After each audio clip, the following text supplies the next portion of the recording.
Forward! Hard work, hard work. Hard work, hard work. Hard work, work. There you go. Forward! Hard work, hard work. Hard work, hard work. Hard work, work. There you go. Forward! Hard work, hard work. Hard work. Fall in. Hey, what's good? What's good? What's good? Y'all know what it is. It's me, your boy Trey. And you rock with your favorite vets in the net as we get into it today. First Formation Morning Sports Talk presented by E2G Sports Network. So, of course, we have a topic that is continuing on. I guess it's trending. I don't know if we could say it's trending for the most part. But we do have a topic that we've been talking about the course of the last 2 weeks, in which it has been a conversation about what is the state of military basketball. Of course, we've had commissioners and tournament directors. We've had the players in themselves. We look to get the ladies in on this conversation in the next coming couple of weeks. But right now, we're going to tap in with some of the coaches. Some of these coaches are mentioned by said players as being coaches that they look up to, that they've spoken to. So we're going to give the coaches an opportunity to just chime in on this subject. Of course, y'all go ahead. I want to. We got some great minds here. So, of course, as they continue to come in. But coaches, go ahead, introduce yourselves. Let us know, for the people who don't know, who you are and who you represent. Go ahead and start it off. Coach Corpling. Antoine Corbin Manor, go by Coach Mo. Spent time coaching Eglin, Cannon Air Force Base, several other programs. Recently just retired a couple years back. So now I'm in the high school coaching scene down in Florida, but glad to join. Okay. Coach Glensley. Yeah, I'm Coach Lindsay. Stay down here at Fort Benning, Georgia. Started out in Raleigh for a year or so, then came on over here to Benning. Now I work with Coach Ace. Okay. So, of course, that's your lead in. Coach Ace Avail. Train keeps moving. I seen the clip this morning. Hey, good morning. I've been itching to get on. So, I work with my battle buddy, Coach Glensley, down here at Fort Benning.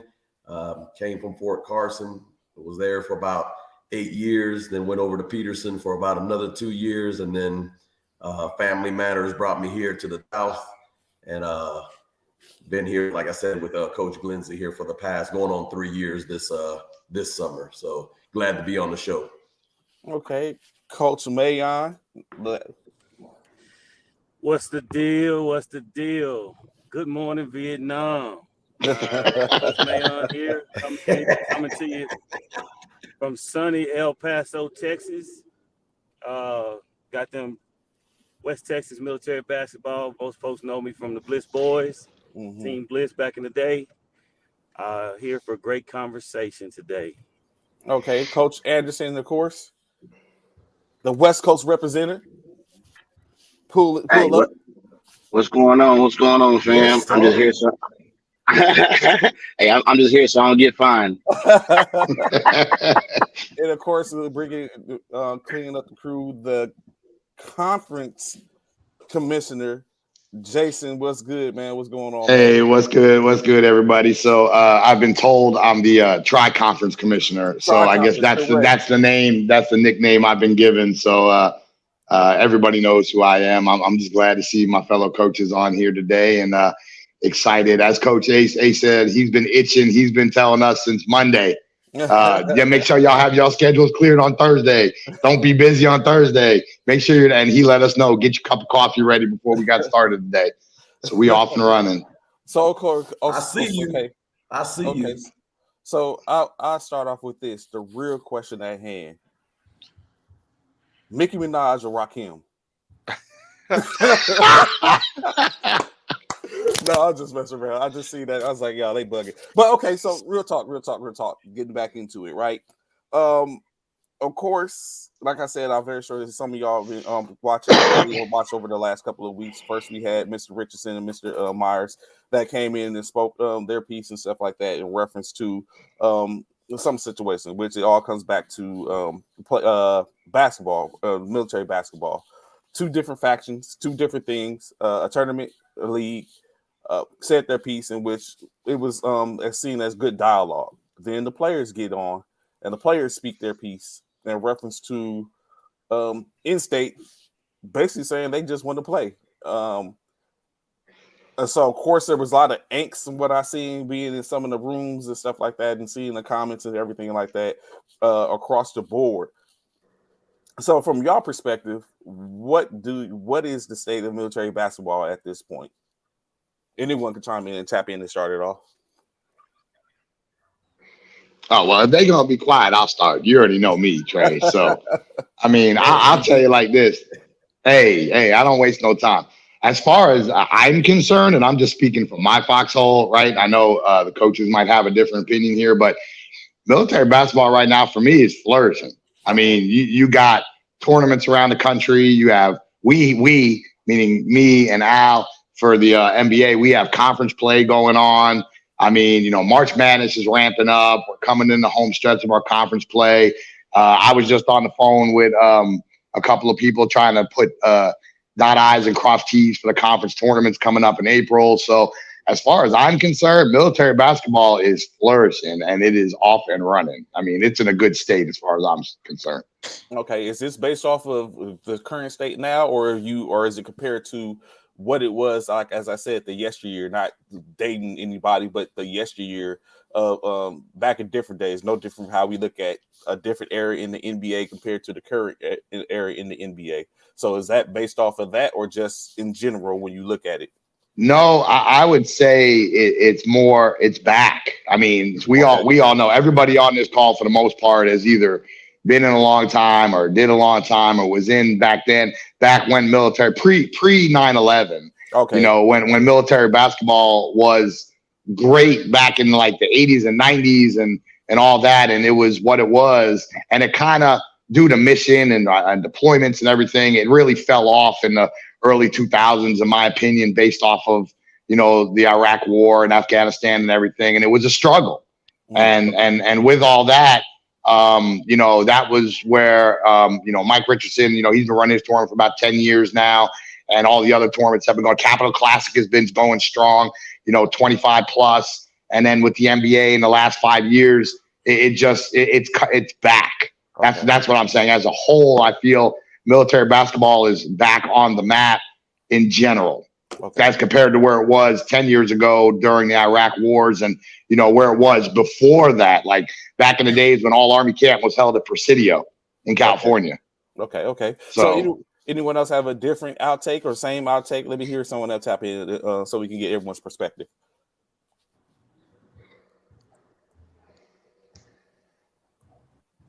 Want to go ahead, Al? Because I'll bring it up. I'm coming in with another topic.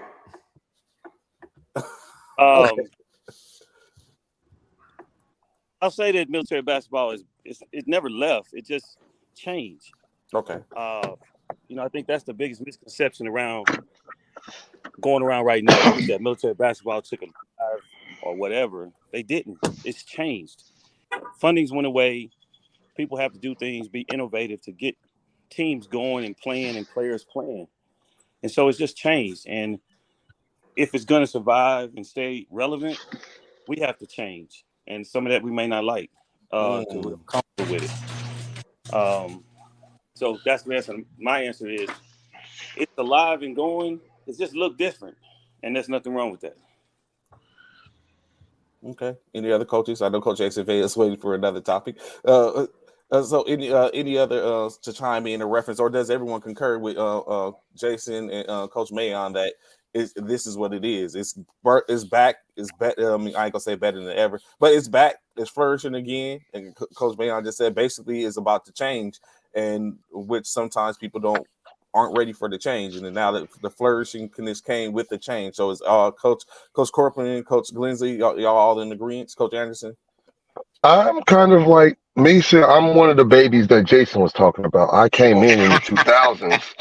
So, I got to see, it was kind like you said, it was very mission dictated. I didn't get to do a lot per se as far as military basketball went because I was always on somebody's playing across the water.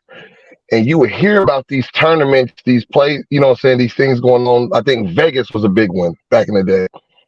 And you would hear from some of the older soldiers about how, I would say glory years, if you will, of basketball where they could do this and they did that. And I got to see a little bit of it at Bliss where we would just go play Luke or something. Carson, we were mostly in city leagues, but once I got to Riley and the NBA really started to grow from there for me and my output, it got Hey, bigger. It got bigger. Okay. What's good, Lisan? Glad to have your information with us this morning, brother. Commissioner Myers, you tapped in. I see you. Glad to have your information as well. Coach Gerard, what's good? We're glad to have you as well. Glad to have y'all tuning in this morning. So, of course, so with that being said, like you said, how many of y'all let the people know? Because I'm very sure this is going to be something that comes up because I hear it here and there. How many of y'all pounded the concrete at one point? Y'all were players prior to picking up the reins of coaches. Coach Lindsay. All right, Coach I played for Mayon. Ace and Jason. Okay. Roger that. Okay. So I know some of that may go into the conversation, talk about the conversation, the validity of his coaches. So I asked the question, right? Does that make a difference from y'all standpoint or from y'all see it? Do the players tend to respect you more because you were a player now, or do you tend to see the same type of respect when you have when you just know X's and O's at the end state, and you may not have been a player for the most part, but you know the game? Where do you see the more respect come in at that point? Yeah, having that history is vital, I think, in getting the respect of your team. X's and O's are one thing, but military basketball is such a different beat. To be a player that had to live with those situations, right? Whether it's deployments, TDYs, got to do your PT, your regular duty. A coach that has not experienced that, I don't think you can connect the right way with a group of military guys playing ball. It's just, I don't care how good your X's and O's are, the relationship part, which in my opinion is probably the most important part of coaching the game of basketball, is actually building that relationship with the players. Having that is almost impossible if you haven't been in their shoes, because it is so extremely different. It's not like a high school coach or that didn't play high school and they're a science teacher, right? Like, it's who cares, or the kids are trying to get to college. Or a college coach who hasn't played at the biggest level of college can still have the X's and O's and be a good coach without that relationship, because they have the right connections and the right network to get you to the next level. Well, all of that is different when you're talking about soldiers that are literally playing for passion.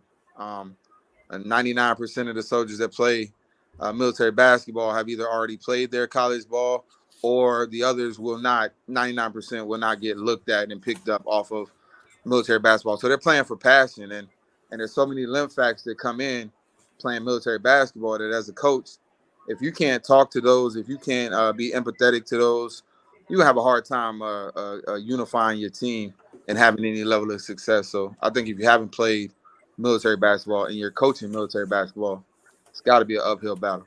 Okay. What's going on, brother? What's going on there this morning? Bishop, how you doing there, sir? What's good? WGO. What's going on? What's going on? It's Friday Eve, man. Man, we got a full slate on here today, man. Oh, yeah, What's going down good? this morning. Bishop, I Man, was wondering where they you bought that life today, huh? Look, we got Mr. Jason on here. Look, I mean, good Lord, what's today? Is somebody's birthday today? What is it? Military basketball appreciation? Like, what is it? Military Basketball Appreciation Day. What's going on, fellas? How y'all doing this morning? Good. That's what's Trey, up. It's going Trey, I on. Good know, morning. Good morning. I dropped off and had to come back on, but I think I heard the last thing you talked. I think Mo was just talking about that, where you had asked who had all pounded the pavement, right? Yes, sir. Yes, sir. So, I mean, I know a lot of people know me as an official and as, the commissioner for the NBA. But what some people don't know is prior to coming in the military, I did play college ball, JUCO, before I came in out of South Florida, down there at Broward Community College. Then came in the military.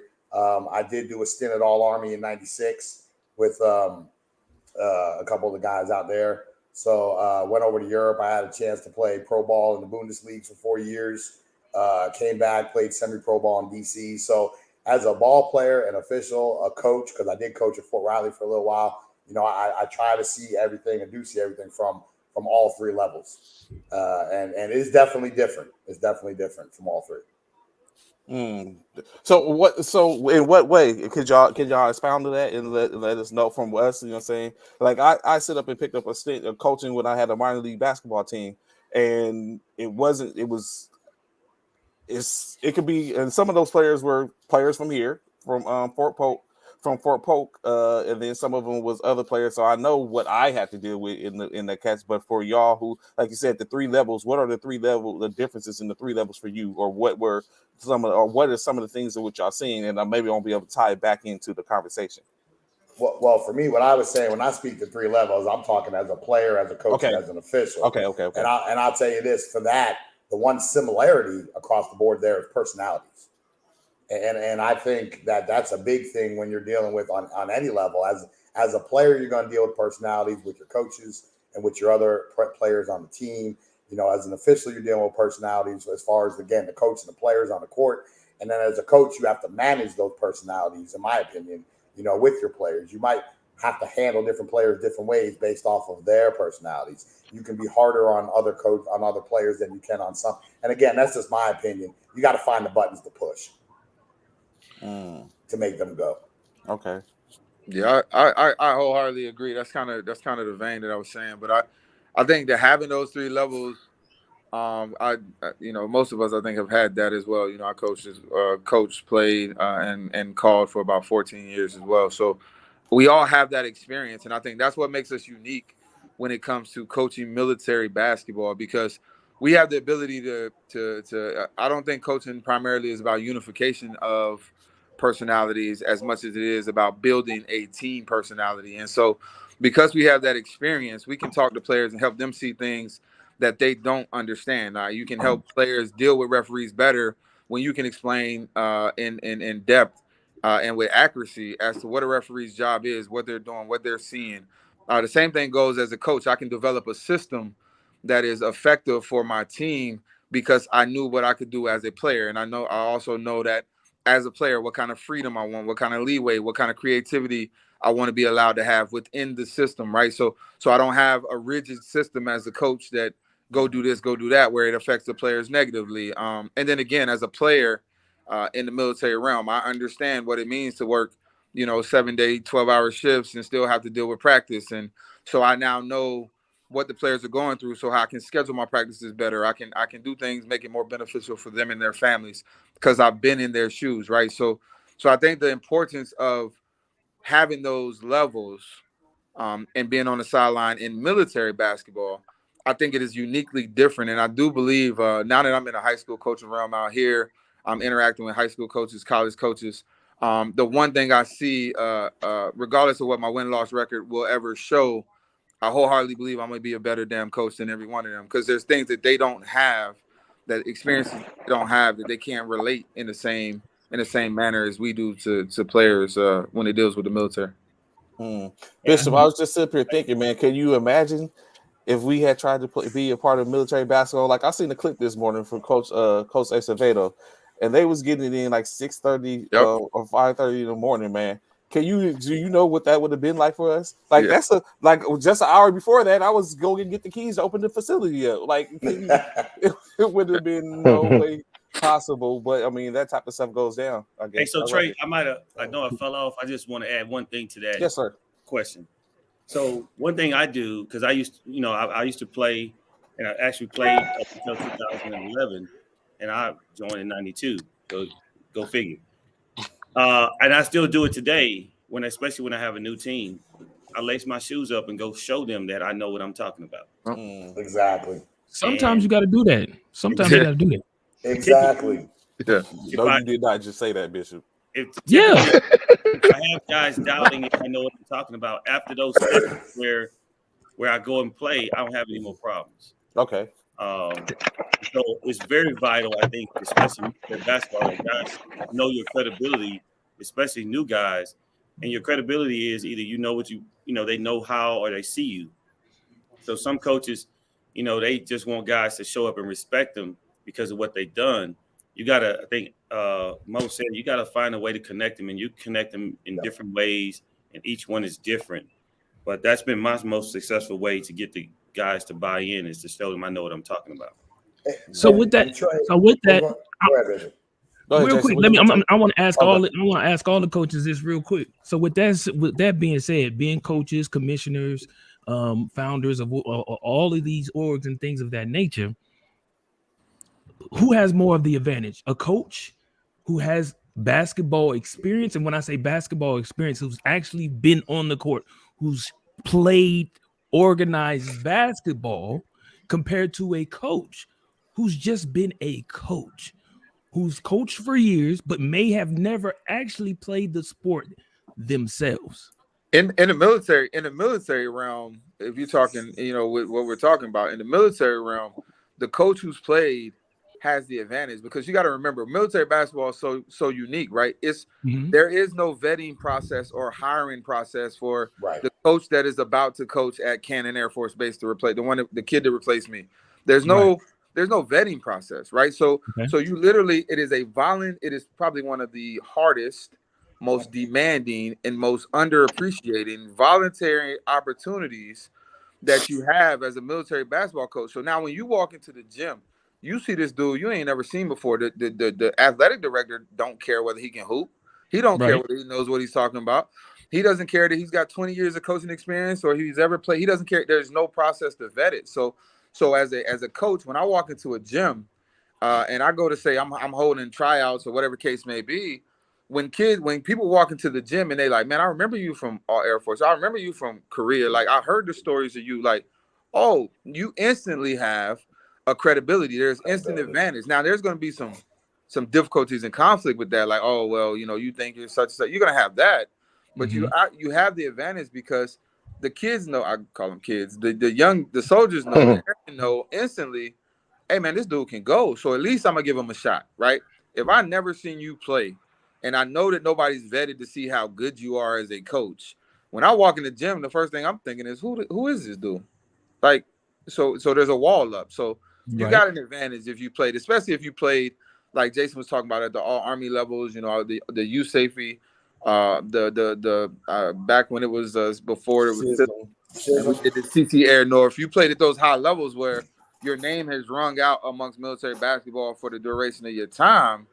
And you say you stepping on the sideline, you instantly got an advantage. Whether you can coach or not, you can lose. It's something different. Mo, that's exactly what I was going to say. And we see this at all levels of basketball. Just because a great player is a great player doesn't mean he's going to be instantly a great coach. Again, take a Magic Johnson, for instance. Not everybody can transition from a player to a coach. And not every coach was a player.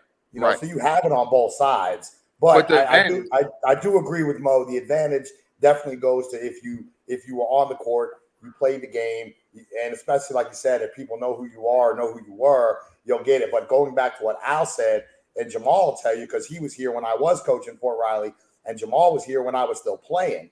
So as the years went on, and I retired, and players didn't see me on the court from the day to day on the weekends and stuff, you did have to, like Al said, put them shoes and carry your shoes into the gym Saturday morning and show them dudes you can still hoop, to get that respect and credibility from the ones that didn't know you, never saw you on the court. And after you won 5, 6, 7, 8 games with 4 scrubs, right? Now it's like, oh, damn, coach can play a little bit. That part.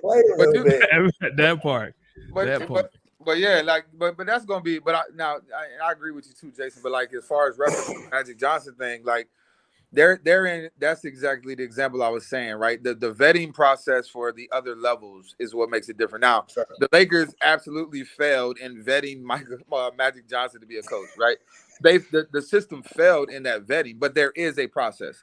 What I'm saying is, when it comes to us or you guys now on the sidelines of military basketball, there is no vetting, and I think that's why the actual experience. Now, as you get older and get further removed, those veterans will have to remind those new guys, or like what I did at Cannon, I had big barbecue and I'm showing plays that I want to draw up. Well, I just went and got game film from when I was running those plays or doing certain things. Hey, I want you to work on this move. And it's like, whatever. So then I put on career tape or I put on Eglin tape and they're like, damn, coach, like that, like, whoa. So I may not necessarily get out there and play with you at that point, or I may not have the time to make everybody understand that I have that history. But there's creative ways to make sure that people realize, like, yo, I did this. So not only do I know it, but I did it. And I think that is an advantage. Mo, I'm gonna piggyback one more thing off what you said with the vetting process. And actually, I'm gonna challenge Trayvon here because he is a sports director at Polk. I think if more sports directors took the care and the time and the opportunity to support their base programs, right, you would get a vetting process. When you, and again, this is not to speak on Trey, but there are sports directors out there that are just sitting in the seat. And I'm not gonna lie. I mean, if we shots fired. If the shoe fits, wear it. But I know as a commissioner that have dealt with damn near over 50 military installations across the country at the base level, there are some great sports directors. And then there are some that are just literally collecting a check.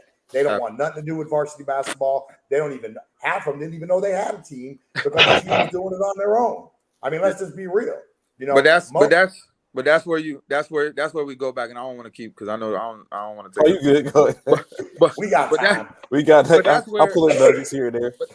But that's where before you roll forward into the next component, that's where you have to revert back to the original question why I didn't say anything about the state of military basketball initially, right? Because therein lies the intricacies of where the state of military basketball is. So for me, what you said is a fact, right? I had one of the great sports directors. Mr. Ewers, great sports director. Maybe one of the great. And I spent 21 years active and however many for 30 years worth of military basketball. That's the greatest that I've seen. So, but nonetheless, when you look at that situation, you have to revert back and say, well, how is the state of military basketball for real? Because basketball that is being put on is as great as it has ever been. There's the most opportunity for everybody to play. Obviously, y'all know I was part of the original crew. I know the beef and the drama that was between the organizations that has been ironed out a little.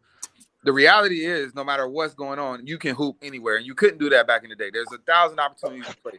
So that aspect of military basketball, it is great. The talent level, in my opinion, is great. I still watch military basketball. Ace will tell you, I'm still involved in every tournament and game that y'all play, even though I'm not there, because the talent level is even better than it was in the past. Now, here's the issue, though. Everything else about military basketball is not great.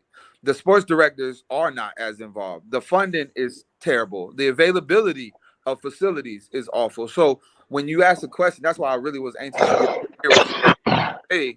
When you ask the question of the state of military basketball, I don't care about how nice the rings of NMBT are or how beautiful the NBA replica trophy that you guys have for military basketball looks.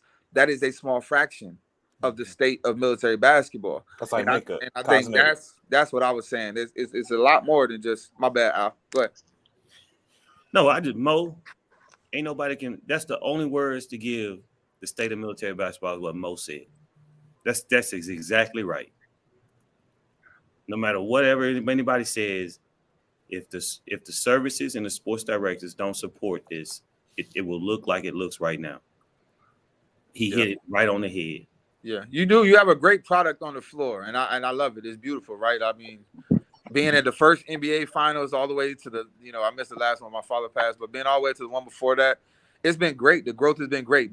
Playing in the Nationals in San Antonio, all the way to coaching in it with me and Ace together, and then watching it, it's all growing and it's all great. The product appears magnificent, but once we pop the hood on the product, then we do have a lot of issues that still aren't fixed. And I think you can't look at the state of military basketball and just say because it's such a great product. It appears if I drive my car outside, somebody may see it. It looks wonderful until I crank it and smoke comes out the back, right? So now you say, well, how do you fix all of that, or do you really want to have this conversation on the podcast or in the quiet rooms and the meeting rooms of the finals organizations? Do you want to have those conversations, or do we want it to just look pretty? No, Mo, they need to happen because, like you said, it looks great. And we, when I say we as a collective, players, coaches, organization directors, tournament directors, we are doing what we have to do to keep it alive. But we got no juice from the sports directors. I mean, I can't tell you how many sports directors have told me, well, there's no money. But yet you send in a varsity level softball team from one part of the country to another to go play a tournament in Orlando. Right. But you ain't got no money to for your basketball team to even host a game or travel for a tournament or anything. So there's money if you want to find it. I mean, Trey, you know better than I do because you're at that level. What I was about to say is to give some But that's like Trey, just before you even say that, that just seems like that's the scapegoat all the time when it comes to that. That's the first thing that comes out of everybody's mouth because we ain't got no money. We don't have money. That's always the first thing come out the mouth. So it's an scapegoat. That's the reality. Always. So but I say this, man. Even what Mo said was perfect. At the end of the day, though, I think it's up to those folks that volunteer coaches that decide to want to coach a team to not use that as an excuse not to be successful. So my experiences here at Fort Bliss were dramatically different from my first tour here and where I'm here now. My first tour here, I got excellent support and money and everything that you could think about they did for us. Then times in between the 3 years I was gone, things changed. I got back. The only support they could give me was, hey, coach, you can use the gym, but we can't reserve time, right? And in saying that, they still are an awesome sports office, but they're hand-strapped by what Trey was about to say. They're hand-strapped by the people above them that tell them that they will not do these things, and their jobs are on the line. Yep. So let's not – I don't want to make this – I would hope we don't make this as beating up sports directors because a lot of them, they don't have choices. They're being told what to do and what by people that are non-sports people but are being hired as CRD directors. Right. So some of it is not the sports director themselves. It is just the military. And I'm going to speak Army because I'm in the Army. I was in the Army, and that's what I know. I can tell you most Army bases, if there's a sports director helping you, that man or gentleman, man or woman is doing that out of the kindness in their heart, and they're finding a way for you because they've been given a little leeway. But most times they just don't have it, and they just can't. But Al, I agree with you, man. I don't think beating up sports directors is all where I was leaning at or thinking about. What I'm saying is that is an excuse or a scapegoat that's brought out. Now, I think that you have to get creative. I think you have to be innovative, and you have to be able to figure out how to make things work. And I also believe that the biggest part of this, in my opinion, in my small opinion, lies on everybody that decides that they are going to coach or lead a military basketball program. The reality is this: everybody wants to jump in and be a coach of a basketball team because they see, Ace yelling and screaming and having a good time, or they see the battles between coaches and the camaraderie, and it looks cool and it sounds cool, right? But the work that goes into it, I told Ace this recently, the work that goes into being a coach of military basketball, it needs to start being displayed. People need to understand how much guys really do, how many hours, how many networking events, how much money they come out. They got to be able to really put that stuff out there. And then now when people want to decide to be a coach, they want to build a program, they know what it takes. And when a sports director doesn't have the money or the policy doesn't allow for something, instead of fighting against it and creating an attitude, and I'm going to just take my team off base, how about we figure out a way to where we can build a team on base, on the installation, on the post, and still work with the fitness center or the sports directors to do it together and create something that still represents the base. When I was at Eglin, coaching Eglin, they gave us no support. And the first thing the guys wanted to do was to move off the installation and come up with a team of whatever, Fort Walton Beach, whatever. We're gonna be the Eagles from a different area.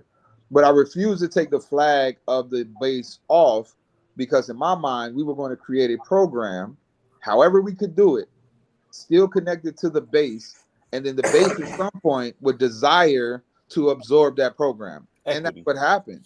It doesn't, but the onus is on whoever's calling themselves the leader of the program. Whoever's the coach, if you're going to lead the program, then the onus is on you. You can't just say, but that is, to say all of that, that still is a limp fact as part of what's going on. And that's why the state of military basketball in my mind is not a quick, oh yeah, it's great because the games look good and we're streaming the tournament. Like, yeah, that's cute, but there's a whole lot more that goes into the state, in my mind, of military basketball.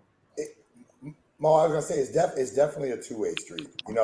because again, we went through that same thing here at Riley for a while where we had no support. Well, my coach, who just happened to be the fire sergeant maybe at the time, he just kept stomping his foot, kept going and talking to people, and like, if you're not going to help us this way, can you help us this way? I mean, the coach is going to have to put that effort in as well to, like Uriah just said, just don't accept the answer no, and like you said, then just move the team off post, work different angles. And like Al said, the sports director's hands might be tied, but if you can get some support from it, then great. If you can't, well, what can we do? You just can't take a no for an answer. You got to keep asking those questions. And everybody on this call right now has experienced that in some way, shape, or form with either great base support or little to no support, but they didn't just take no for the answer. And they made or worked with their sports director to try to get it done. Now, Trey, I know they've been trying to let you speak, so go ahead. No, it's fine. So I can only speak, like I said, from I'm not exactly a sports director. I'm the sports specialist on the installation, but I have the direct, and I'm more so the liaison between the team and what's going on and the our SFA director. So what I can say from our institution is I've been through 2, 3, 4, 5, maybe 4 or 5 directors in this time frame. And each director comes in. The last 2 have been more so open, and so that conversation has been more so moving forth and trying to figure it out. But of course, I can sit up and budget and say, okay, we want to provide this type of money to the installation. But as everyone is saying, it comes back to, if I say I want to have $1,000, right, for basketball, that $1,000 doesn't just say basketball. That means I have to have $1,000 for soccer. I have $1,000 for softball, $1,000 for rugby, $1,000 for golf, if that's the case. And so it starts to add up. So what they do, like, I could put it in a budget, and it's because of the state of where it is now with varsity sports as a whole. And that's what we have to talk about, varsity sports. So I have to speak on varsity sports, not just military basketball, but varsity sports.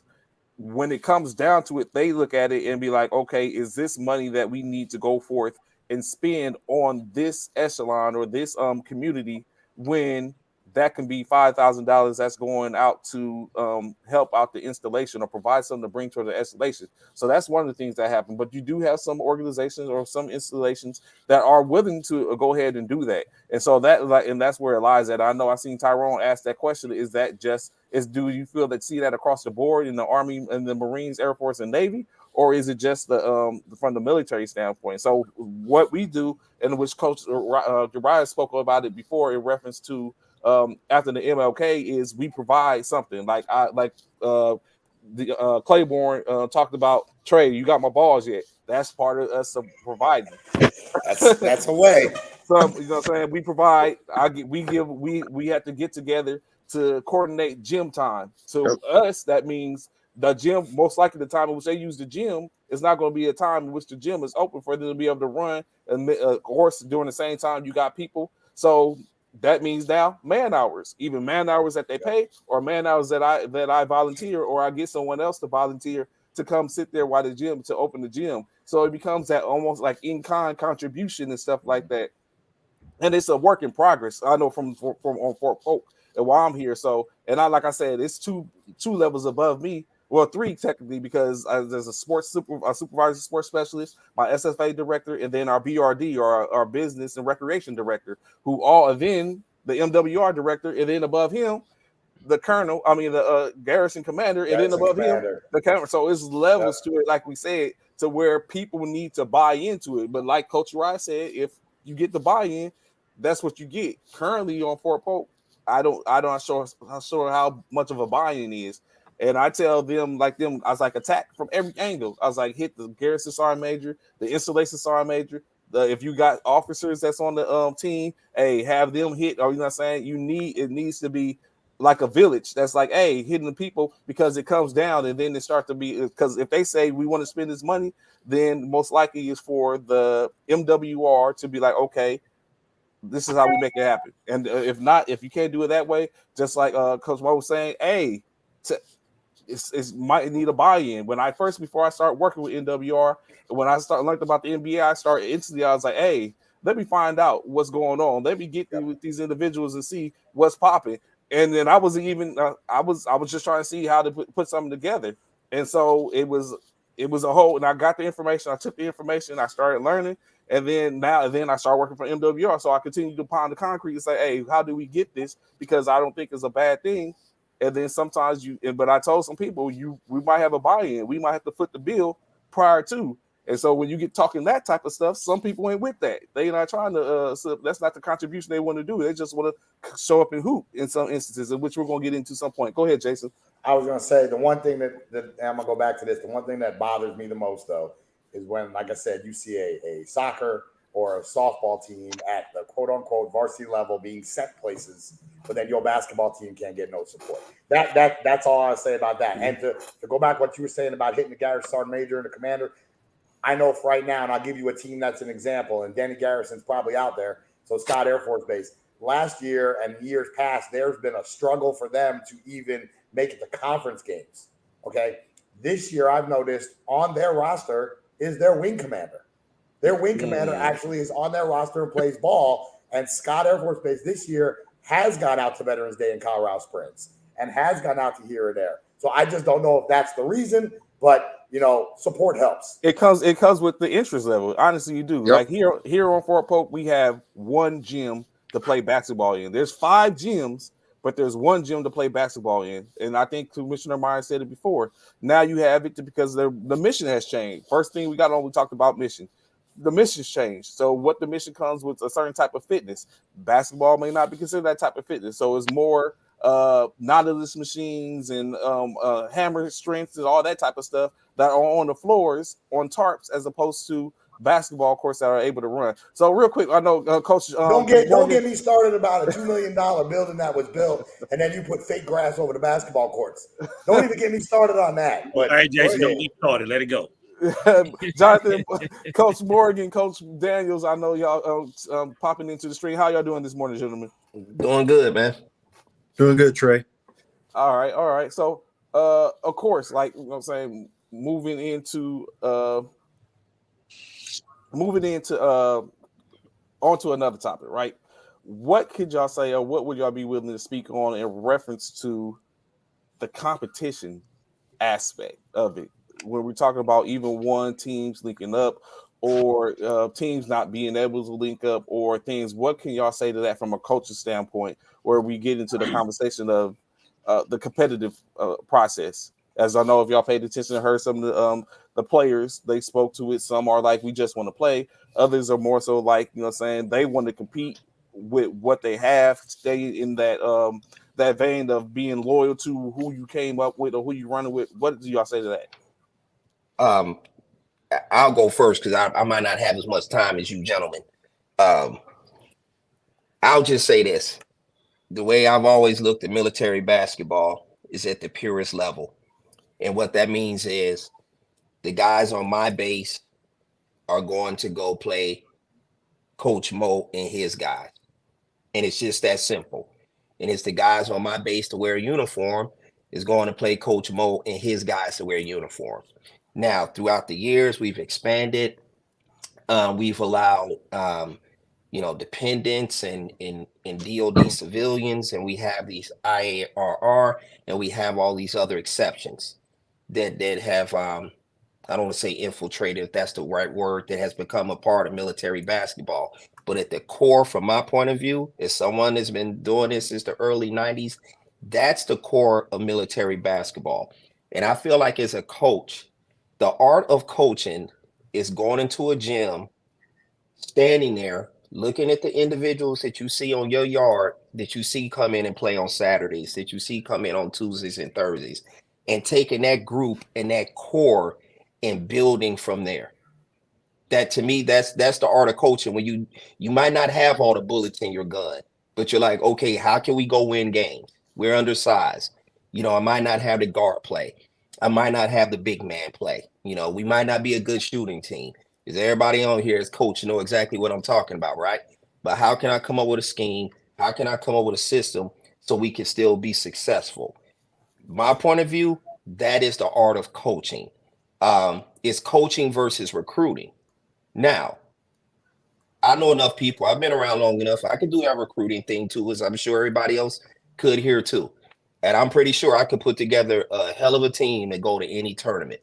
but that's sort of not how I'm wired. Now, there is a time and place for that, I think, and that's okay. I have no problem. I think it would be cool if maybe, you have a couple of tournaments and maybe we put together a Pac West All-Star team. Or, you have a couple events where I know somebody on one of the Facebook pages had mentioned, getting, I think it was 8 coaches together and getting, the top 80 players, and you go somewhere and you have a draft and you draft your team. Oh yeah, Maybe you get a day of practice.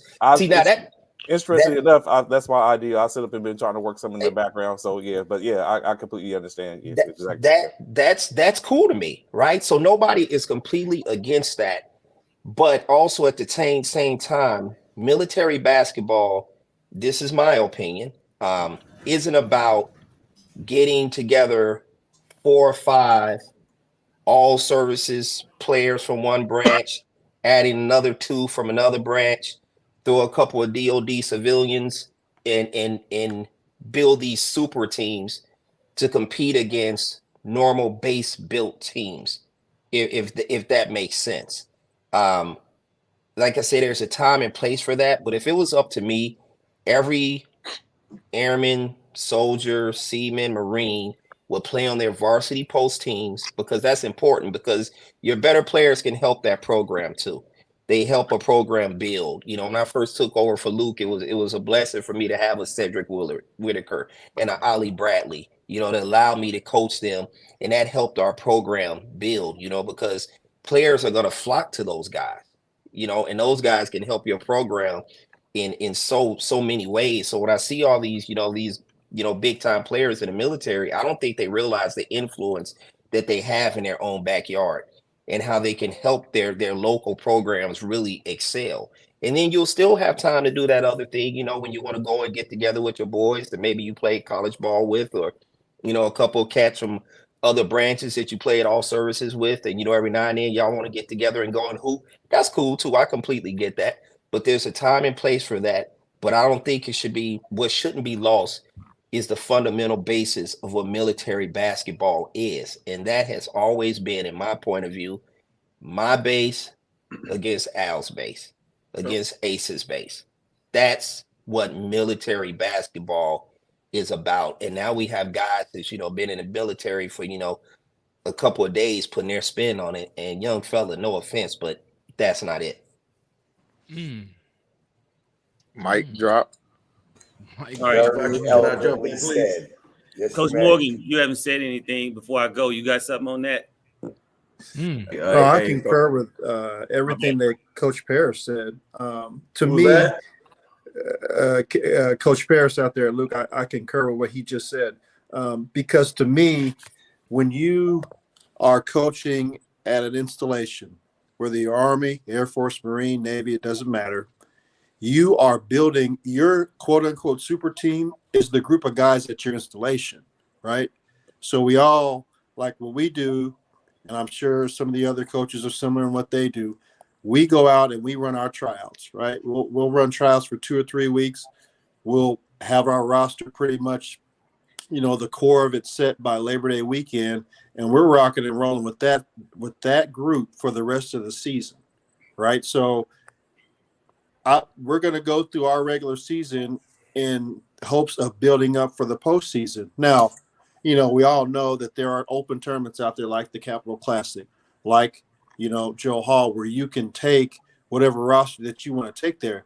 I mean, I've teamed up with Coach Ace, and we've won the Marico Gray a couple of times when they had that down in Fort Worth, where I brought a couple of my guys, and he had some guys from Colorado. We put together a squad, but we knew what it was going in. So at the same time, I could have taken Tinker down there, but I didn't want to do that because I knew what it was. It's an open tournament.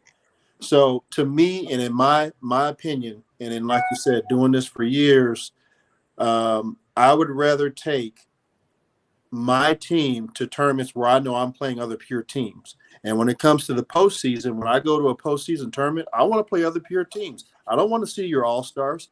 And I think what's lost in this is a lot of these kids that are coming in, or young men, I should say, they're not kids. They see some of this stuff going in the NBA, and they have that mentality like, hey, if I can't win where I'm at, then I might need to go join up with my buddy. And if it's allowed, we'll go out here and we'll win a tournament and call ourselves the best in the country. But you didn't grind with them from day one. You guys got together for a weekend, right? And you went down to a tournament in Texas, and then all of a sudden you're hoisting up a trophy, but you just beat teams that have been putting in the blood, sweat, and tears since August. And this tournament happens in April. So that's why I personally choose, and really that's how the NBA formed, to be honest. Because I was down there with Coach Myers and Coach Acevedo. We were sitting on the front row of Chaparral Gym, and Coach Myers, people say all kinds of things. He had just won back-to-back national championships down there, and he went back, down there to support and see what was going on. And we sat there and we watched the team from the East Coast made up of a bunch of all-stars beat Fort Hood, who was a pure team with an all-star roster. And all these guys flew in from 4, 5, 6 different states or whatever it was. And they all flew under the banner of Fort Gordon. And all of a sudden, they're hosting up a trophy that, to me, you could say they earned from the tournament, but they didn't grind all year together. They were a group of friends that, like you said, some of them played all service ball. Some of them, they were semi-pro level and left after that tournament to go play semi-pro over in Europe. So to me, that's not pure. That doesn't fall in the pure. And I'm old school too. I'm all for pure rosters. If I build my team in August, that's who I'm going with. I'm not calling in Michael Jordan and Kobe Bryant to come help me win a tournament just so I can get a photo op and hoist up a trophy. That's not going to happen. I've taken my lumps, along the way too, just as much as every other coach. But that's a part of coaching. Coaching isn't putting together an all-star roster and standing on the sideline like a glorified fan, watching them go play. And you don't have to make any decisions because the players are doing it all for you. You don't have to make any adjustments. You don't have to, manage any part of the game other than making sure the guys show up in time for the tip. So to me, and I think that's another part of the difference, because I listened in last week to Commissioner Myers and Mr. Richardson. And there are differences between the two. And, whether he admits it or not, in one system, you are allowed to have free agents or whoever you want on your team, and you can call yourself a national champion. And it's okay, because they're all about taking photos and promoting their tournament and making sure that everybody knows that it's the quote unquote granddaddy of them all. Right. That's all they care about.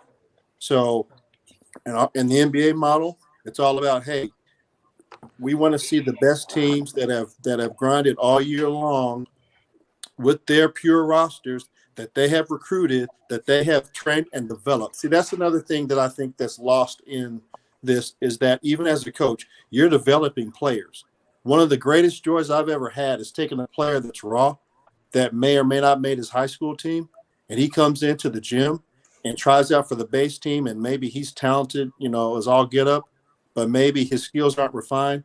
Taking a player like that, developing him, and then turning him into, an all-star caliber player. That's one of the greatest joys that I have as a coach.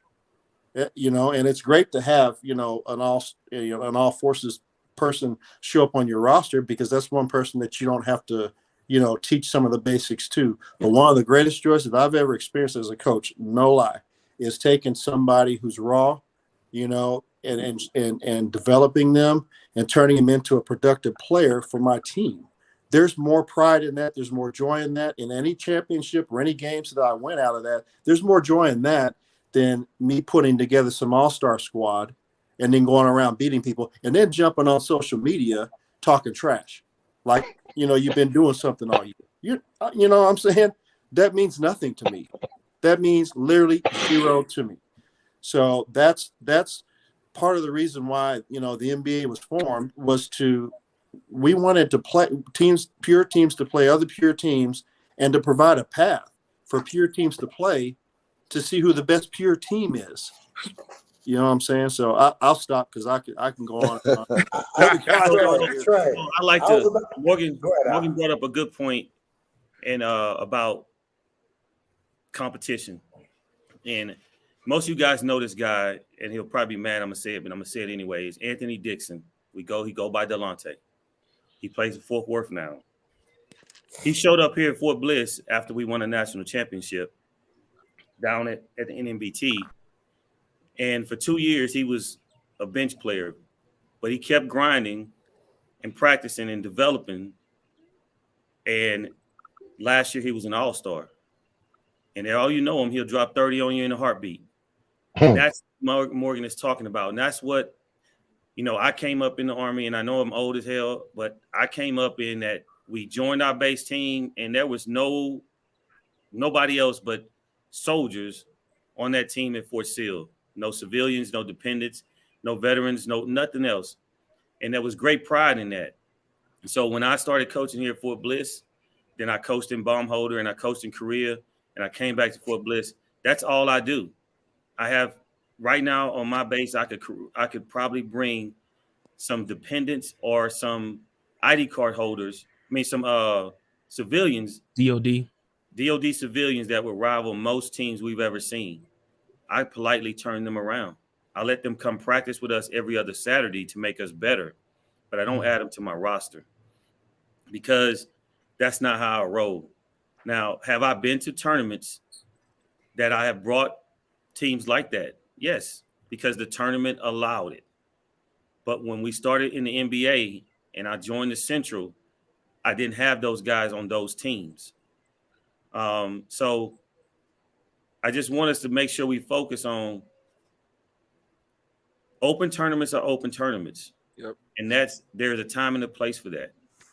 Now, when it comes to some of these young service members who are new to the service, whatever service, it's how you're introduced to it. If you're introduced to a free agent type thing, that's what you believe it is. Right. And so it's up on us volunteer coaches that's coaching to ensure that we introduce it to them the right way. When I have guys that leave here and they say, Coach, I'm going wherever, but I want to keep playing for you, I tell them no. You need to go play for that base where you are. Go and pick up those young men there. Show them the grind you went through to become who you are. Right? That's what I tell them. And if we go to a open event, I'll let them come and play with us, and we play together. But we would never go to an open event called Fort Bliss. That would never happen.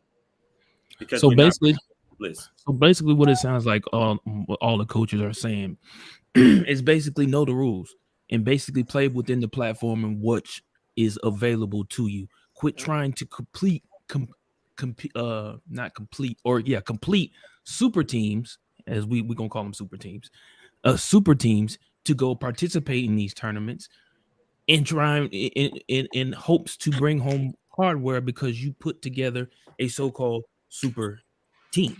Play within the parameters of what they have laid out in regards to the rules is what I gather. I think so. But I want to drop one last thing. Like, reality is this: as coaches, if you're coaching military basketball, again, a unique position. I think you have to know what you're doing it for, and then just decide where you want to be. Right. So everybody's concerned about super teams because everybody's putting teams together to win tournaments. Well, I'm gonna tell you the honest God's truth. As much of a competitor as I am, and everybody on here or that watches is going to know how much of a competitor I am. As much of a competitor as I am, I never coached and I never played military basketball solely for wins, right? I wanted to win every game I played in, but that wasn't the purpose of me playing military basketball. That's why I played high school. That's why I did small college ball. That's why I did those things was solely to win, try to get somewhere playing ball, right? Playing overseas, trying to win, just get to get to the next level. Military basketball, the idea of military basketball is not founded, has never fundamentally been about who wins all the games. There's so much more to what military basketball is. And if you're a coach, you have to decide, why are you coaching and what do I want my program to be about? That's the biggest thing to me. If I'm coaching for pure basketball, me and Paris talked about this years in the first NBA finals. I boast the fact that every team I've ever coached has been pure as far as in any league. And I mean purest to the pure, like what we're talking about. All active duty, no civilians that graduated, played college, none of that. All active duty, regular people that we coached to play basketball. Now, that was the purpose. That was a strategic thing for me to say, hey, I want to build a camaraderie. I want to build a network. I want these guys to have something for physical fitness purposes. I want them to have something for stress relief and for resiliency purposes. That's the purpose of the programs that I put together. I didn't put them together just to win games. Now, the thing is, if you decide that you want to be pure and you're going to uphold the fundamentals of military basketball, there is an avenue for you to go. There's also an avenue if you want to coach to just win games and be the best coach around. I don't have a problem with that. There's an avenue for you to put your super team together and go play in all these open run tournaments. The issue comes in when those open run want to win all the game coaches now want to be a part of a fundamentally different system. So you want to now bring those open run teams into a system that wants to play fundamentally pure teams. You can't do that. And you have to be able to accept that, hey, there's a lane for you. Like I go back to the state of military basketball. There's more opportunity than ever. There is a lane for you if you just want to put teams together and go win games. There's a lane that's perfectly fine. Go do that. Have fun. I don't care what you call it. You can call it national champion. You can call it the greatest basketball team. I don't care what you call it. Go win that. Go do that. The other teams that want to play pure, there's a lane for you as well. You go do that. Now, the problem comes in when those two lanes want to change or complain about each other. It ain't none of your business. It's none of your business. If you're part of the NBA and you want to play in, and we got some comments about the NBA. NBA has to stay careful to not grow too big so that they can remain pure as well, because we're starting to get away from what we were or what it was in the beginning, right? We're starting to reach. We're starting to let other people do other things. So you got to be careful on that aspect too. But if you want to be pure, air quotes, go play in the NBA.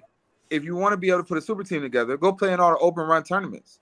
Now, neither one of those two lanes needs to try and tell the other lane how to do their business, because it ain't none of your business. There's enough room for everybody to play basketball. The problem is coming in with these online back and forths, and we won't name drop, but we know who we talking about. When everybody goes back and forth with, you're not a coach, you can't do this or that, that ain't none of your business. It's in an open run lane. That ain't got nothing to do with you. Now, when that person tries to bring that team into a pure lane, now we got a problem. You can't do that, bro. Right? So that to me is where the issue is, right? It comes into, if you have all of these opportunities, why do we have each opportunity trying to control what the other opportunity is doing? Like that's where the dilemma is. That's why back to the state of military basketball, right? That's why it's not as pretty as these tournaments look. It's a lot of stuff that still got to get unraveled. And that's one thing. Nothing wrong with open run tournaments, man. One of the reasons I have never played in, nor coached, nor would I ever play in or coach at the Capital Classic. We just gonna put college players on the floor and play. I'm not doing that. I did the NMBT because me and Carl Little were really close friends, so I wanted to support that event. That's the only reason I did that. But I do pure basketball. So I choose to stay in the lanes of pure basketball. I don't tell non-pure basketball how to run their business, or complain about it, or tweet about it, or Facebook about it, because it ain't none of my business. That's the hard truth of what coaches of military basketball need to consume and need to understand. It ain't your business. You have a choice. Where you want to play, go play there. Leave the other people alone, man. Ain't none of your business. That kind of factors in. Hold on, boss man. So that kind of factors into one of the things I feel is the issue with the state of the military basketball. It's too much politics and ego. We can't do what we want to do on the floor because people's egos and this politics about open versus pure. Don't get me wrong. I have my lane and I stay in. I'm pure. I'm bending. But at the same time, you know what I'm saying? Like you said, there's a time and a place for both. One worried about the other one, when in actuality there's so much basketball that could be played if people get out their feelings and their egos, and they could do that. Yep. And I feel for the players, that's where a lot of the players stand is too much politics. Basketball's not fun. When Jason found me at Riley, I quit basketball for like 4 years because it wasn't fun no more. Yep. I love this game, but everything my being in it. My kids play this game. But when it becomes a point to where it's too much, this person did this and this, and this, man, no one wants to be around that. No one wants to deal with that. And I feel that hurts the state of military basketball right now. That's what I got to let you old guys have it, though. I was just gonna say I agree with all y'all 1,000%, and yeah. The only thing that I will put my spin on it is you are who you are. In other words, if you are a super team or a bunch of guys that got together from a different installation and you go to a tournament, know the rules, and if that tournament allows it, great. That's perfect. That's what that tournament is. Then just say that's who you are. You're the traveling Harlem Globetrotters. It don't matter. Don't put a base name across your chest and pull in other players from other installations and say you are base X. But look at this, Jason. Let me rebut that a little bit. Sure. What there is, first of all, if I put and I'll use McDill because I'm down here in Florida, right? And I have nothing to do with McDill. Disclaimer, that has nothing to do with me. If I put McDill on a uniform and I take 12 guys from all over Florida and we go win a tournament, if it's not your tournament, why do you care? No, I don't. No, I'm not. Got it. They shouldn't. They right. should. Why should anybody care? It's not your base. It's not your tournament. Why should anybody care? And then here's the thing. I don't have a problem with them doing it at an open tournament because look at this. If they go and win Capital Classic or they go and win the NMBT with McDill on their chest, it may give them leverage to go to the one person from McDill because that Fort Gordon thing, right? Bird was the only person that was from there. He got his team from everywhere else. That may give Bird enough chance to go back to Gordon as leverage and say, yo, we just won a national So whether now, how many of the Garrison installation commanders are going to really dive into who's on that roster? Not a lot of them. But the fact that you're getting publicity of Gordon winning a national basketball tournament may be able for him to use his leverage to say, hey, man, can we get $500 for this, $1,000 for this season? Can we use it? May be, but it doesn't hurt the tournament or the people that aren't involved. It's none of their business. No. But can I say this real quick? Ask a real question. But was it really Fort Gordon though? Is it really Fort Gordon though? Well, in the tournament. Here's the thing.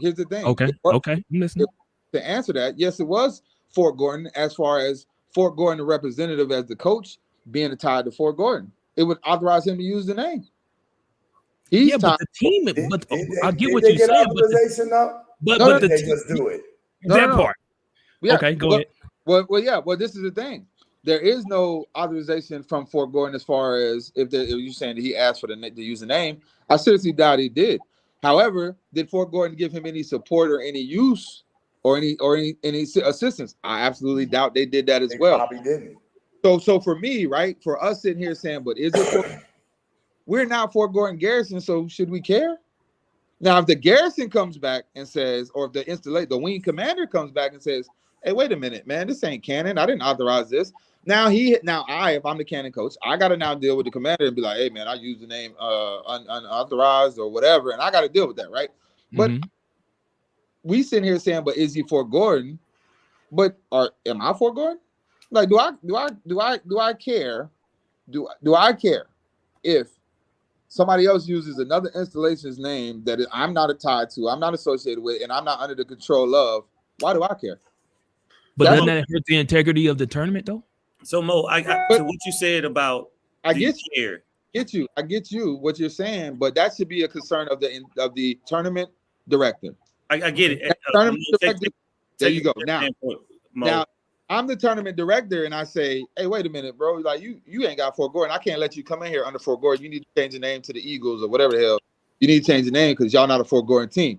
That would be the intent. Now we're talking something different. Now we're talking the show you had a couple shows ago. Right now, the tournament director should be having the integrity to say, wait, you can bring that team, but you can't call it Fort Gordon because that's not Fort Gordon. That part. I'm not the tournament director. So if they don't have the integrity to say, yo, you can bring that team, bro, but call it something different, that's on them. That makes the product look bad. I said this before, that in these open tournaments, it's up to the tournament director to fix the optics. Yep. Right? And the optics is the tournament directors, if they're open tournaments, should look at the rosters and tell the people that's coming, if you have guys that are not from your base, like I coach Fort Bliss, but I'm going to any one of these open tournaments, the tournament director should tell all of us, if you're not bringing a base team, you need to find a name for your team. Change the name. But if the tournament directors don't do it, then guys would do whatever they're doing, whatever they want. And Mo hit the head on the he hit it right on the head. These open tournaments, it is on the tournament directors and it is on us coaches to hold the tournament directors accountable for their rules. and for the things they do. Yep. We hold them accountable. Cut the check, We ain't Trey. got all this complaining. If we're mad that they're letting, if we don't like that they're letting teams come there that are all-star teams representing a base, and we say nothing or we pay our money and play in it, why the hell would they stop it? Yeah. So here's the thing. When I'm look, even with like looking at what pops up with Mike talking about the universal nature of military basketball, because it's being called a military tournament or the national championship or whatever case may be.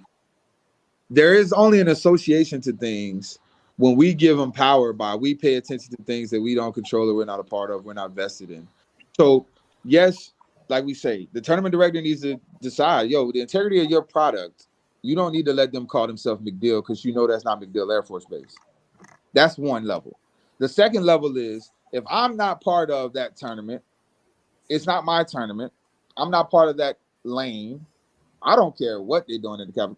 To me personally, I don't care what the Cavalry class is doing. Great tournament, one of the longest standing tournaments. Yay, that's good.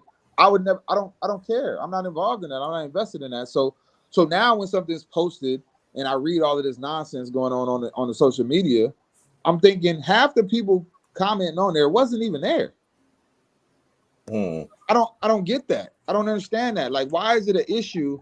You chose not to go because you knew it wasn't going to be pure. That should be the end of your conversation about it. What's the surprise that a college team the Capital Classic? That happens every year. What are we talking about? Why are we surprised about that? So to me, it really does come down to, do what you choose to do, what's in your heart to do, and then you can't control everybody else. And then now, if I'm on the other side of that and I'm hosting something or I'm leading something, I have to do what's in my heart. I have to look at my integrity and say, I'm not going to allow y'all to make my product look a certain way. Think about this. I coach a high school team. I'm authorized to have a AAU for my high school team, which I do. I have an AAU that's connected to my high school team. I legally don't coach it. I can't coach it. That's the rules, right? But my high school team in the offseason plays in an AAU tournament. I don't even have my high school team in that AAU tournament named the same. Because when the season rolls around next year, some of them kids might get cut. Some of them kids might graduate. Some of them kids might, whatever the case may be. So I know it is not my high school team that's playing in the summer. So with my own integrity, I just changed the name. Now, you look at the AAU circuit, they do the same thing. I couldn't go into AAU circuit with any resemblance of my high school name. Not the real AAU. Now, these local stuff you probably could, but the real circuit wouldn't allow me to because they're going to say that's not your high school. So that goes both ways. That goes on me as the coach and the leader of the program, as well as the organizer or the runner of the director of whatever tournament or event. It's a two-way street. What you won't have is you won't have me not go to an event with my AAU team because I know that there's some funny business going on. And then on the flip side, turn around and put up a post about the funny stuff going on in the other tournament. That's to me, that's we grown men. And we soldiers. Where do they do that at? Only place we do that at is in military basketball. And I think some of that, we put Coach Mo, to what you're speaking is it also falls into what Commissioner Myers was just saying. In this day and age, of course, back when y'all was doing it, it was in social media. It was word of mouth. Now with social media, there's going to be that comparison for the most part. If you see a couple of players that played on base X that are now on social media and they're running with open team C, the correlation is going to be, 5 of those players is from base X and they're on open team C. That's base S open team. And that's some of the angst in it too, to where that's starting to be what it is. Like here, when I deal with my intramurals, I'm consistent. I'm big on competition, huge on competition, and I consistently be on these teams. Like, okay, I have sit up and went through 3 years in which I finally figure out, okay, when I'm doing Commander's Cup, this is what this is for. We have an open. This is what this is for. Just like y'all said at the top of the hour, y'all was talking about. There's a lane for this, and I just said it the other night when I told them, I was like, if you wasn't on a roster when I sit up and ask for rosters at the beginning of this, then you can't play. Or even if at least if you started at the beginning of this, you can't. You was good. You can't play now. I was like, if you want to, I was like, we'll be done on Thursday. Come Friday, you can come in here and do whatever y'all want. But right now, that's not what this is. So it comes down to, in the sense of, but for me, it's like the most draininess thing, because you still, which I was getting ready to get to, it becomes chess, not checkers. I be having to play chess against these people, or the ones who are putting together their teams, because everyone tries to find a loophole. Right. And you should have to deal with that, Trey. You absolutely should have to deal with that in intramural basketball. But in a mirror, true. Yes, in a mirror, that's true. That's why I created Opens and Commanders Cup, because our Commanders Cup is strictly, it belongs to the service members directly in that, because it's the generals program. And varsity, sounds familiar. In varsity basketball, you shouldn't. That's the point I'm making. Yes, exactly. In I-9, that's what they call it here in Florida. I-9 sports, you should deal with nonsense where daddy's trying to stack their. In high school and college, we shouldn't deal with it. And that's the same separation that you would have, right? In intramurals, yes. Varsity, no. But I think it really boils down, like, it's clear cut. And even with the players, like, I agree totally with G. Like, the players have a problem with it. It's not fun, because you got coaches that have not done what Al's talking about, or what I know I've done, or I know what Ace has done, where it's the standard. Nobody at Cannon Air Force Base, and I have some really nice players. Nobody ever accepted offers to go with other teams to play in these open run tournaments. They never did. Not because but because they knew that me as a coach, I stood for pure basketball. So when everybody hit up Ray and everybody hit up Jason, that, yo, come run with us because you nice, they was like, nah, because I'm rocking with my team. So now the kid that everybody's on social media about, we won't call his name, but he went and played in the Capital Classic and then missed something with his team, and now everybody's in an uproar. That's a coach's responsibility. If you're allowing your guys to go play open runs, there are going to be some possible back difficulties. They may not make it to the next game. That is your decision. You can say, hey, look, fellas, you on this team, you playing with us. If you want to go play in the open runs, fellas, best of luck. I hope you do. Go play, have a good time, but you can't be part of the base team. I can make that decision. I can't. What I can't do is be like, yo, he real nice, man, and I know everybody's gonna want him to play, but I need him to help me win games too. And then when he go play in a tournament and then he don't help you win a game, now you mad. Wait a minute, bro. Coaches are built different, Mo. Coaches are built different, but that's what I'm saying. Is that a problem though? Do y'all see that? Do y'all see that as a problem if you have a player that you decide to take your player team, your pure team, because you want to go compete and you want to see how y'all measure up against that team? Is that a problem if that player decides in an open tournament to sit up and like, I want to go run with my mans in them, as opposed to run with their pure team? Hold on, Mo. That's their, like I was going to say, each coach is different. Each coach on this call is different. Some coaches might stand for that. Some coaches might be like, I bet. Another coach might be like, hell no. Bro, if we in this tournament, you going to either run with us because you with us or you not. Other coaches might say, do what you got to do, and we'll see you when you get back. Everybody's built different. Each coach. But do y'all see what? But Mr. I'm sorry, Mr. Jason. All y'all see what Mr. Johnson is saying, Justin? Yeah. So I got. Go ahead, Al. You see these comments in which he's saying same roster beginning to finish the hand, the PCS and the TDYs and the deployments. We got that. Let me address that. So okay. I don't ever close my roster. So I have tryouts in June, sometime in August, right? And I never close mine. I tell my players up front, I don't close my roster because we're a military team, teams, players, PCS in and out, TDY deployments. Now, what you have to do, if you PCS in, go on a deployment or whatever, you have to earn minutes on the floor with what you do at practice. So if you've been playing for me since June, a guy shows up in November and he outworks you. So that guy might come from Benning. And Ace told me he coming and he a superstar over there. I ain't finna put a jersey on him. He show up on Wednesday. We got game Saturday. His ass ain't playing with me. Right? He gonna do the time and earn his spot. And to illustrate that, there's a guy that came to me from Bragg in 2015. Coach contacted me, said he was coming, said he was a go-getter. He shows up to practice, and I tell him, hey, join practice. This is what we doing. Hey, we guard heavy here. You're going to have to earn minutes. And he went a weekend that he didn't play. We went up to Colorado to play games. That was his first weekend he was allowed to play. Just so happened, his uniform, the bag of uniforms was left back in the barracks. So he felt like we were hazing him or whatever. Once we got the uniform there for him to play, he went in the second half and scored 25, right? He earned the right to play on that team by his play in practice and on the court. Now, he showed up, and when he was here, he was all tournament, and he left and went back to Bragg and was all tournament. And most of you guys know him, but I'm not, it's Marcus Brown. But he could tell you that when he got to Bliss, he had to earn his way on the team. And so that's why you let your guys know. So that's why I don't ever close my roster. But this notion of that, can we maintain a roster? Yes, we can. My roster always about 38 people. Man, I checked about like 38 people. Al, let that go, man. Like Jay a cool dude, but the reality is he just started. He's younger. He's just getting started. He's a great dude, and I think he's gonna be a heck of a coach.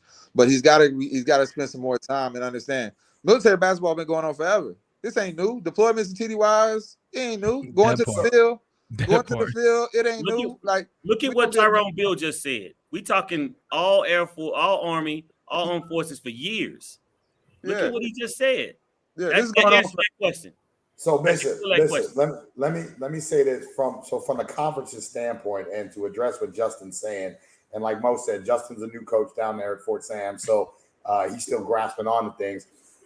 We do not lock the rosters at the conference level, and every coach on this call is either currently in or coached the team in my conferences. We do not lock the rosters. You are authorized 22 players on your roster at any one time the entire year, go throughout the entire year. You can mix, match, do whatever you want as long as you have only a maximum of 22, because we all know that schools, TDYs, deployments, duty, staff duty, all that stuff's going to come into play. And we don't want to lock you down to 15 and say that's all you have for the year, and then you're short 6-5 guys because of X, Y, and Z. It doesn't matter. The only time, and all these coaches can tell you, the only time when we lock the roster is 1 week prior to the conference tournament. And then that roster is locked for the entire conference tournament and the NBA playoffs. And we do that for a reason. We understand what Justin is saying. We understand. And I tell every new coach that comes on, and every one of these guys on here has heard this from me at one point in time, you will not finish the season with who you started. It's just a fact of military basketball. We understand that intricacy. And that's why we, at least in the NBA and the conferences, have what we have and allow it. Because like Al said, like Justin said, like Mo said, it's going to happen. You're going to have guys that leave. You're going to have guys that get hurt. You're going to have guys that deploy. You're going to have guys that go to school. Military basketball is so different. You can't compare it to college. You can't compare it to the pros. You can't compare it to high school, AAU, because of all these intricacies. The mission is first.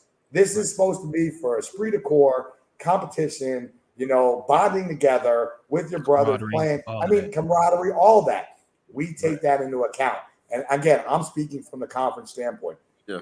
I rotate coaches so many during the year and from year to year. And most of these guys on this call have been there for a while, but some of these guys are just coming in, like Mo said.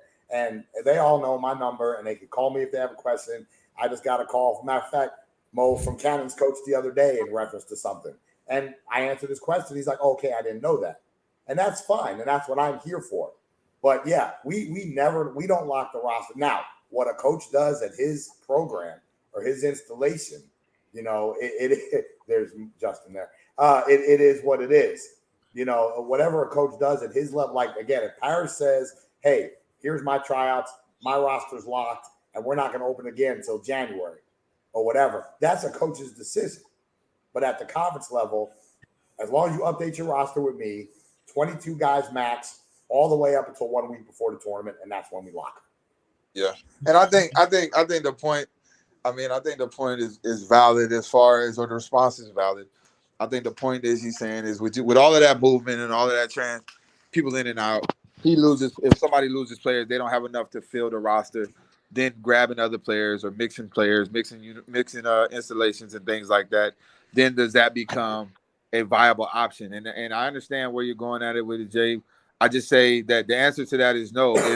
If you don't have the roster you had to start with, then you play with what you got. If you can book, Cannon went through an entire season, 23-2, 23-2. we beat the hell out of everybody for the entire year. The day before we go up to the finals, we get a call in the middle of the night. We're special operations installation. We got a call in the middle of the night about 4 o'clock in the morning. I found out I was going to have 7 people to go to the tournament. I went to the tournament with 7 people, and we got down to 4? We finished the game with four players through injuries and fouls, where we couldn't finish the game. We lost the game to get to the Final Four by 1 point. But I had a team that hadn't lost. It happens. I could have. Should I mix? Should I make a phone call to Dias at the time? That's the question. That's the question. Like, no, I'm not. I'm going to tighten up my boots, and we're gonna go with what we got. And that's unfortunate, but that's the reality of military basketball. And then that's the reality if you so choose to be a purist type team. That's the reality of what you're choosing. Now remember what I said though in the beginning. The flip side is don't come into the NBA, be an open run team, and play in all the open tournaments like Carson did. Nothing wrong with that. Yep. Nothing wrong with that at all. Mm-hmm. But you can't come into a purist organization or somebody that's trying to have a purist lane and then dictate that they change because all your players went TDY. Like, no, bro, they don't need to change. You may have to change where you participate based on your circumstances, but the lane doesn't need to change because you feel like I want to add people from Lackland and wherever else. No, it don't work that way. I'll give you an example. I'll give you an example of how that happened the opposite way. And this coach is actually on this call. Okay. Cal's team at Fort Sam had a horrible regular season. He couldn't get guys together. They were here, there, wherever. They were missing this, that, whatever. They were going to games with 5, 6, calling me, Jay, I got 4. I don't know how I'm going to make it, but we're going to go anyway, whatever. They finished the season 13 in the regular season out of 15. They come up to Wichita State, play the tournament, the Central's tournament. They make a run all the way to the championship game. Okay, till I think they lost to Bliss. I think it was Al. I think they lost to y'all that year in the championship game. And then get invited to the NBA Finals, the first NBA Finals, make a run there, and win the whole thing. So just because you start bad or start with where you don't have what you think you might have doesn't mean you can't finish strong. And Cal's team was a testament to that year. Yeah. So it goes both ways. Hey, Jay, I think I know what Coach Justin is going through at Fort Sam. Obviously. I know you do. It's a training base. I mean, we have tryouts with like 5 active duty guys that show up because those guys are training instructors. There's some really talented, I'm talking about 6'10", 7-foot guys that are instructors. They just can't play. They don't have the time to get off. So we end up having to pull from, going by the NBA rules. We'll get dependents or contractors or whatever just to fill out the roster. I would tell Justin, hey, I don't trust none of these guys. They'll tell me they'll be with you. They could get mad at you over playing time, etc. So I'll add 25 guys, 30 guys. I don't care because I know that somebody's going to flake out. Somebody's going to, get PCS or whatnot. And like you said, Jason, that whole year, hey, you were struggling. You gotta be okay with taking a loss, man. Sometimes you don't have it. What are we here? That's it. So if you ain't got the team, you just enjoy the moment. Make sure your guys enjoy the season. Create those memories. That's what my guys. We still keep in contact. Everybody knows that if you play in the conferences, it's all about that. The conference tournament. You could be 0-16 as long as you finish your season and make the games. You're going to at least get the opportunity to show up at the conference tournament. Now, what you do from there is on you. But Cal, like even speaking to that, because I remember that season because you came up to Cannon and you actually played. We beat the hell out y'all. You was actually on the court. I was like, yo, this is crazy. A couple times. I'm not gonna lie. I'm a sore loser. I still had that player part of me. I'm a sore loser. But real quick before we move on to the next topic, Cal, even in that situation though, you didn't go outside and turn into I'm gonna do the open team rules to compete and win games. You still stuck by the guidelines, right? Of course. I mean, we went in there knowing we knew how good Cannon was, and I'm like, all right, let's try to make the best of it. That's it. I pretty much every year, every game, every weekend that regular season, I was bracing myself because I knew it was coming with like 6 or 7 guys that, I knew all my guys that I had on the shelf that couldn't make weekends. I was like, okay, it's going to all work out in the end. Let's get all these other guys experience. And they should relish that. When you're short-handed, the guys that normally would be on the bench in a normal situation. Get that playing That's when you time. build them up, let them Yep. get all that experience, those late game situations. It all works out, man. That just speaks to the grind that we were talking about earlier, though. Grinding through an entire season with the guys, whether it's your star players, whether it's your bench players, and you work all the way through the season, and then you get something like Cal did at the end, and it makes it that much sweeter.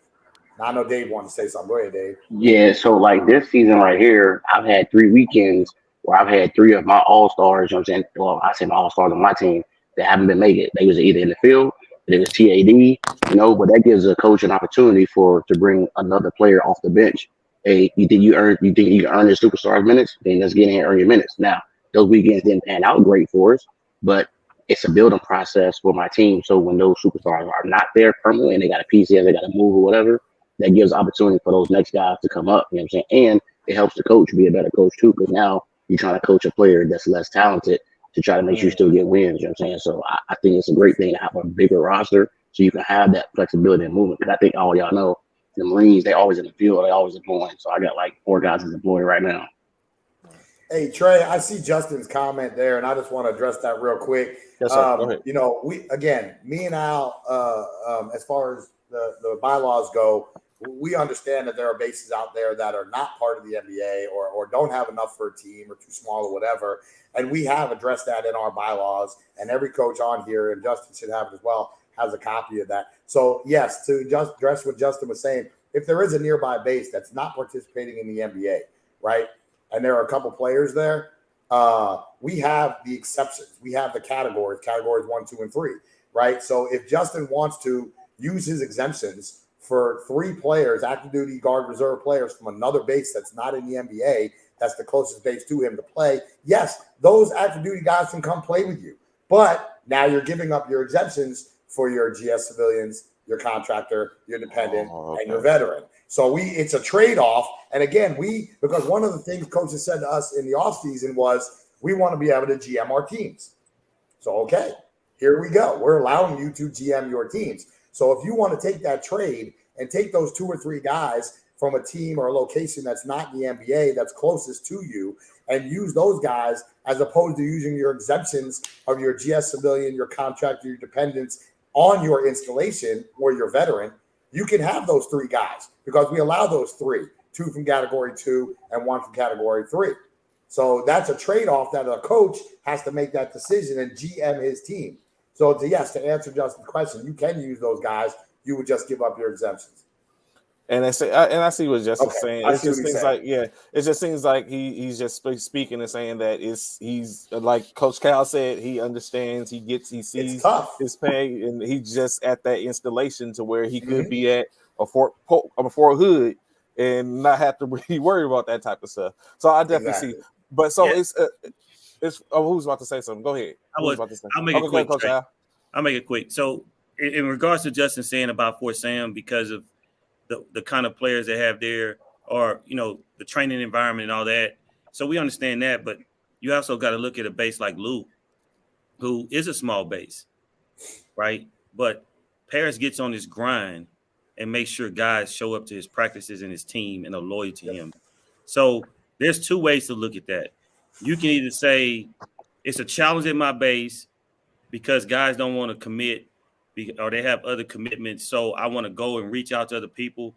Or you can dig in and go find those guys, go to the gym, watch intramurals, go on Saturdays, go on Tuesdays, go on Thursdays, go watch guys play and bring them in. Go recruit those guys that's on your base. That's what I do. If I see a dude in the PX that's 6'8", I'm talking to him, right? When I'm at practice, I'm always looking on the other side. And my guys ask me, Coach, what you looking for? Somebody to take your spot? I'm always at it, and I have a large base here at Fort Bliss, so talent is all over the place, right? Sometimes they just don't know. So I get it that you have bases that are challenges because of their mission, and Mo is one of. Every year we played Mo, he's rarely had the same team from the beginning because his guys go out in the drop of a hat.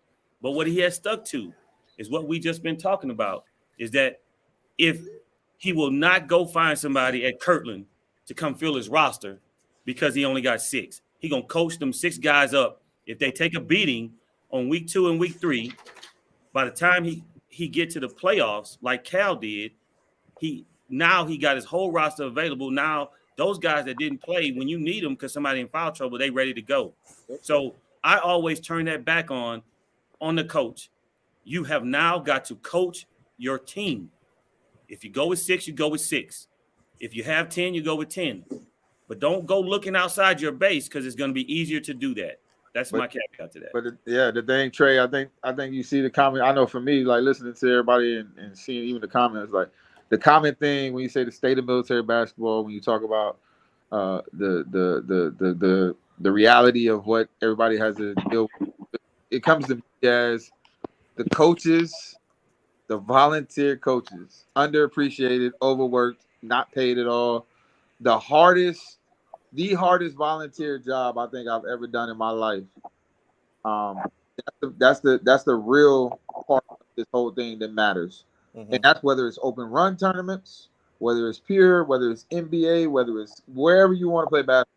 When you deal with military basketball, the reality is whoever's in charge, that coach, that's the determining factor. So yeah, bro, like if you a Sam, you might have to realize like, hey, every year we're gonna be 13, 14, 15 in the league because we're not gonna have everybody all year. But we already proved we can coach it up, we can work it out, and when we get to the tournament, we got a shot to win.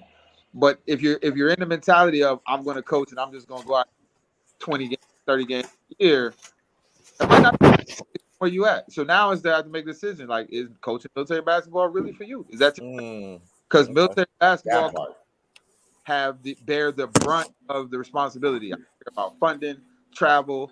I don't care about nothing. Every problem that military basketball faces, the coaches are the solution. I've been on both sides of the spectrum too, and I can say that coaching at a base like Cannon or Luke, somewhere where you're gonna have the active duty guys, and there's no distractions. There's no nearby bases where these guys are jump and go to if they don't like the way the things are going.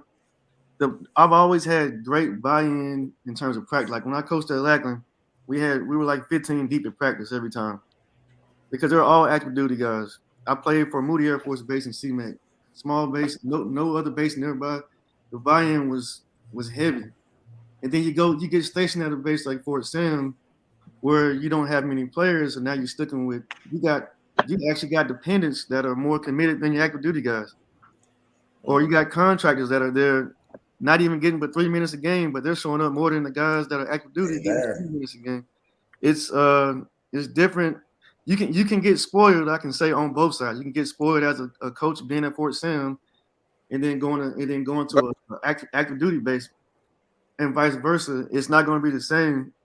But it is though, Cal, because on both of those aspects, like I remember you at Lackland and at Sam, and I did the same thing at Eglin and at Cannon. Right, I've experienced big bases everywhere, distractions with Eglin Air Force Base, the beach right there, and then going to Cannon where there's no distraction, no base. So we've been on both. But the one thing that I guarantee you, answer me this though, Cal, your consistency as a coach has been the same.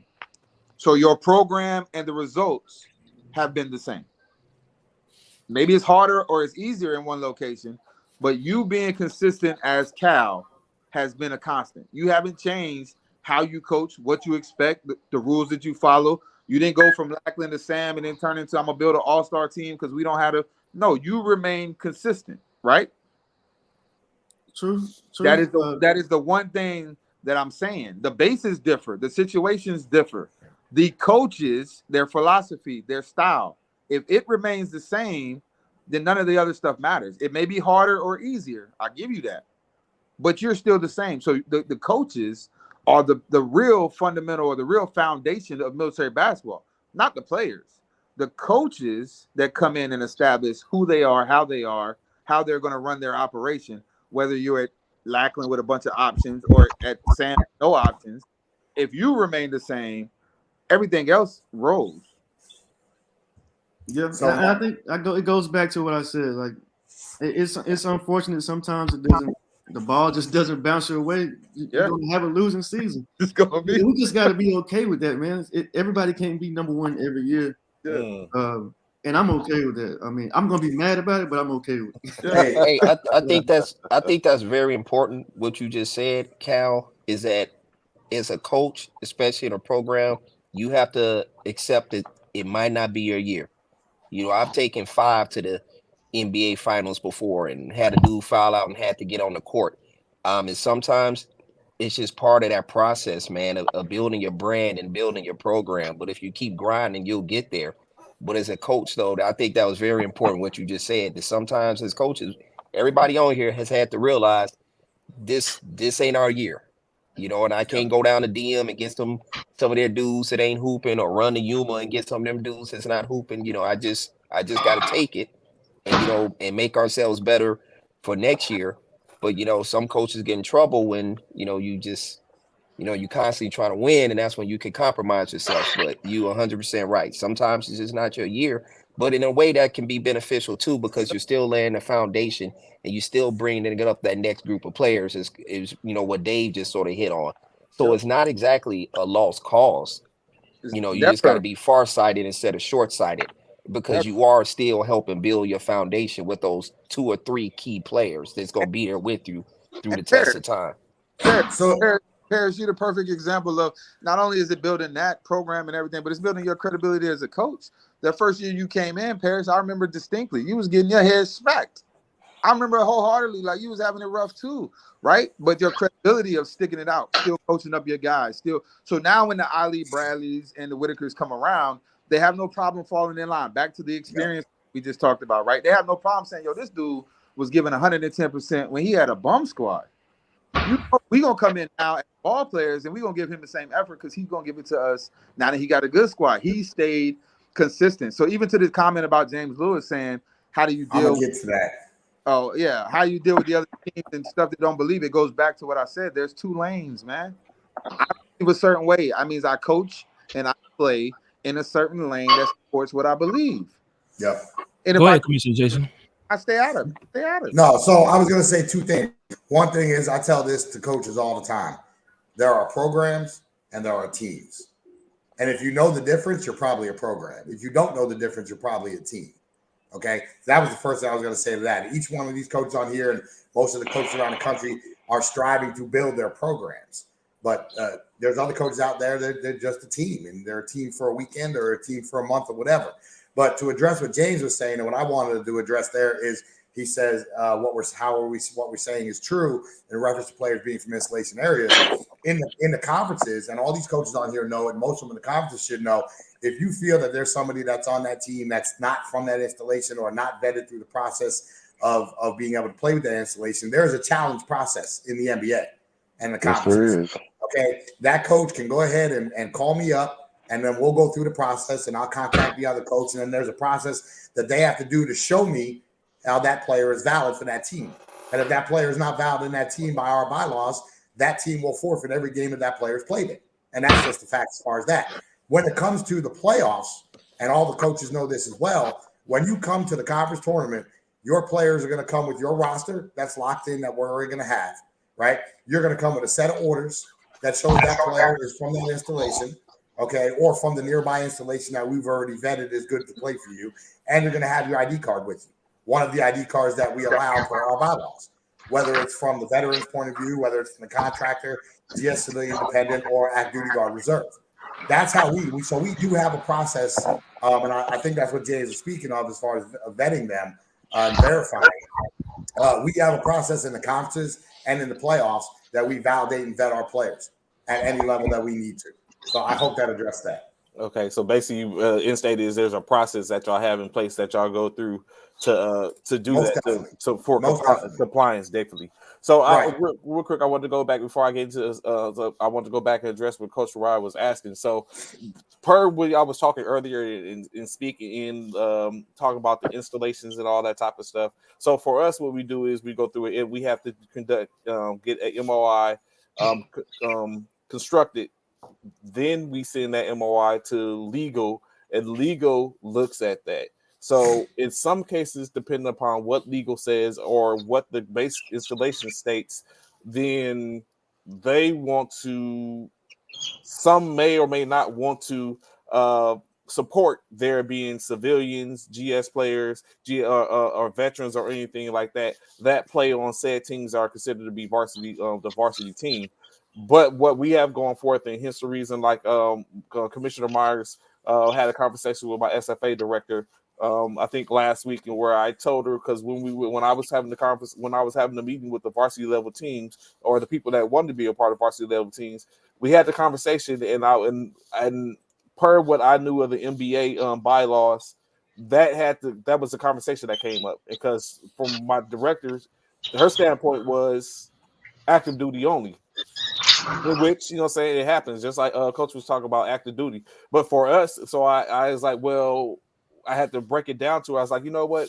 As opposed to just hear from me, I'll get you in connection with the person you hear straight from the horse's mouth, so you can have an understanding, because I don't want to mix any words or mislead. And so for that, from the question which Coach Uriah was asking, that is the perspective when it comes down to us on Fort Polk. And I don't know if that's across the board of other installations, but it just becomes a determination what even one MWR directors and above, or the garrison commander and stuff, will allow from that aspect. Some organizations. So Trey, so with that, from our point of view, from my point of view and the conference's point of view, right? We have a set of rules, we have a set of bylaws. Okay. Mm-hmm. If your installation MWR, your installation commander wants active duty, guard, reserve only on your installation, me as the conference commissioner, I'm going to support you 100%. We do not trump the installation guidelines. Mm-hmm. So if another installation says, oh, the NBA allows active duty, guard, reserve, DOD, civilian contractor dependents, okay, well, coach, you can do that because that's what they allow. But if another installation says, like Paris's does and like Dave's does, and that Fort Hood did, Al got a hand up. Then that's what your installation allows. That we support what your installation allows. Mm-hmm. But we do have our rules and guidelines and bases or whatever, because we know not all bases are created equal, mm-hmm. as you just pointed out. And so whatever your installation allows is what we support you, as long as it's in the framework of our bylaws. And so even that, what you be saying, it goes back to what Coach Mo was even saying earlier, when you're talking about the whole, if you can put free agents on your team and you want to have a pure roster, just don't put the free agents on your team, and it still comes out the same thing, which it comes back instantly to what the individual coach or whoever is the director, the individual that's planning it, or, you know what I'm saying, it's like you put things are in place. Yeah, a good organization go forth and they cover all the bases as possible for the most part. You're going to have situations where things come up. When those things come up, then you do what you do to cover those, to set up and close, as I say, close loopholes, or to basically fine tune it to where it is a product. And in state, what I see and what I'm hearing is you can't satisfy everybody, and which you're not going to be able to do for the most part. So.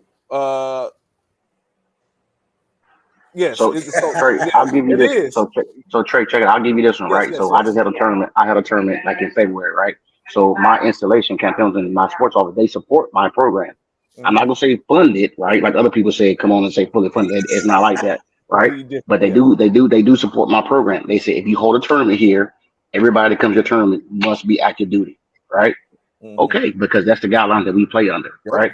So when they came to my tournament, everybody that came to my tournament had to be active duty somehow, some shape. You know what I'm saying? Some shape or form. But it completely goes up to, what support you get, and the support you get, you saying, you got to follow those rules and guidelines.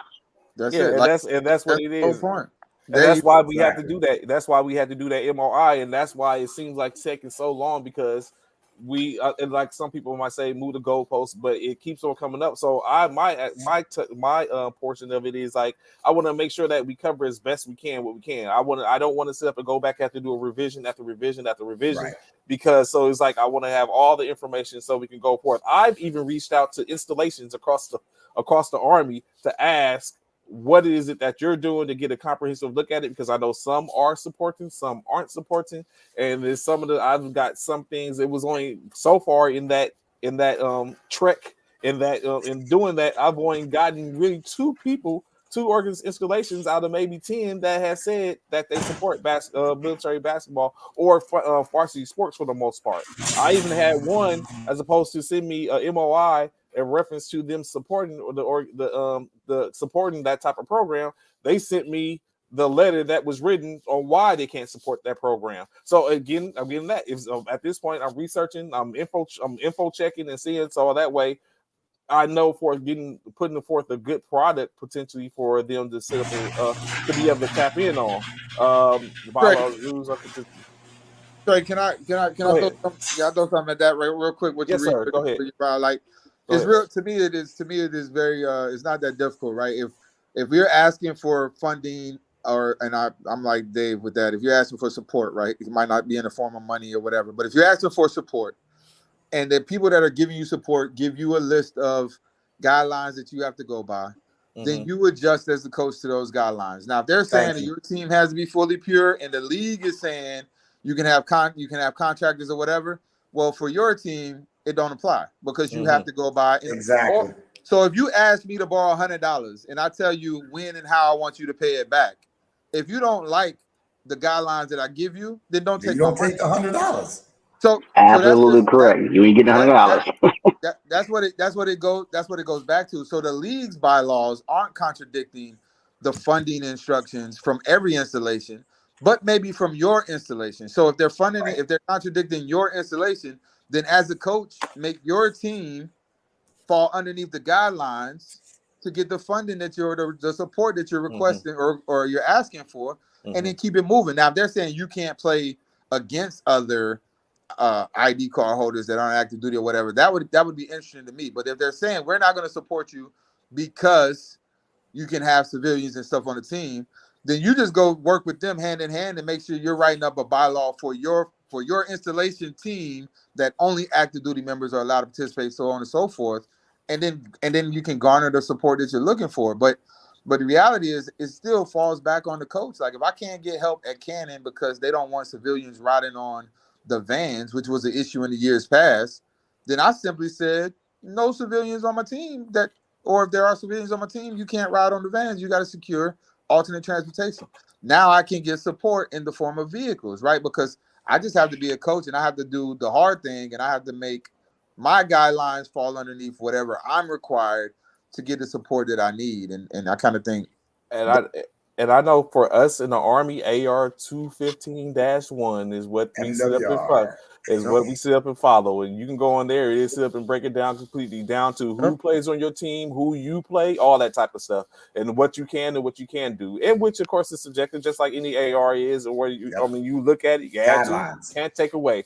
And so it's just a comment, and it looks so as I was going, and your head might start to spin when you start reading because the way it's written, like, God dang, couldn't y'all format this a little easier? But you know what I'm saying, you get into it, you read it, and you can find out what, you know what I'm saying, and it comes down, knowledge is power. That's one of my hugest monikers. So I know we're getting close on time. So I want to ask this question, right? Because as y'all was speaking, and like you said, Jason is the commissioner for the tri-league commissioner, tri-conference commissioner. Is there anything potentially being put out there? Because I know currently we have, as I look at the NMBT's conference, top 25, and then of course the NBA's top 25 is different because it's only teams that are in the NBA, but the NMBT is all the installations.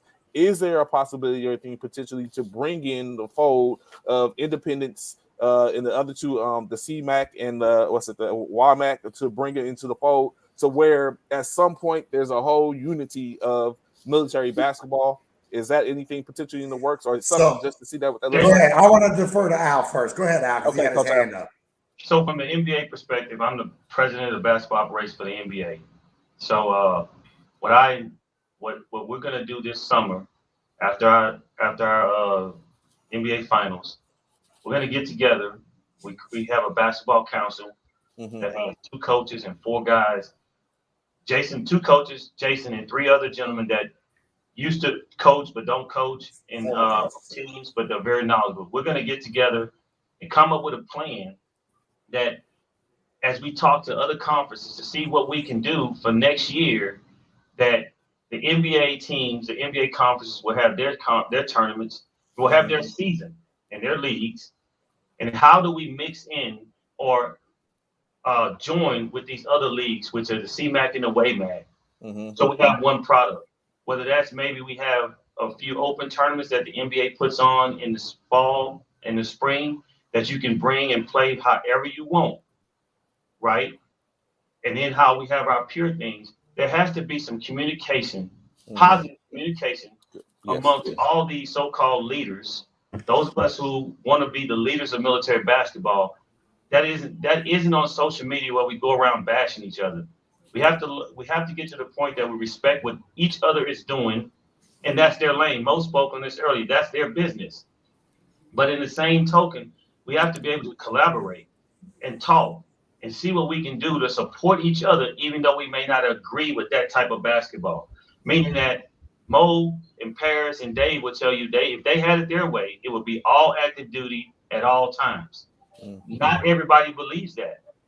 That don't make them wrong and make the other folks right.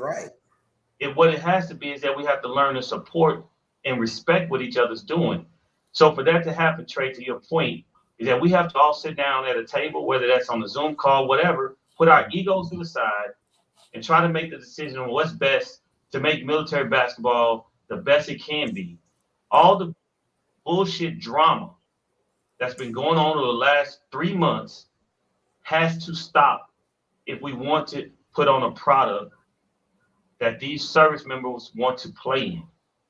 They just want to hoop. We have to make it easy for them just to hoop.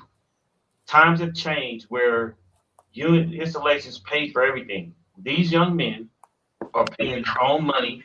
They're practicing after work, before work, on their weekends. They're sacrificing as much as the volunteer coaches are sacrificing.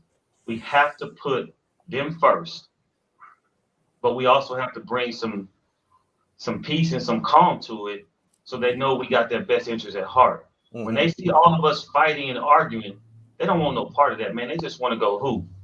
And we have to do our point to make that happen. And if that means fighting with the installation sports office that's our business. That's not their business.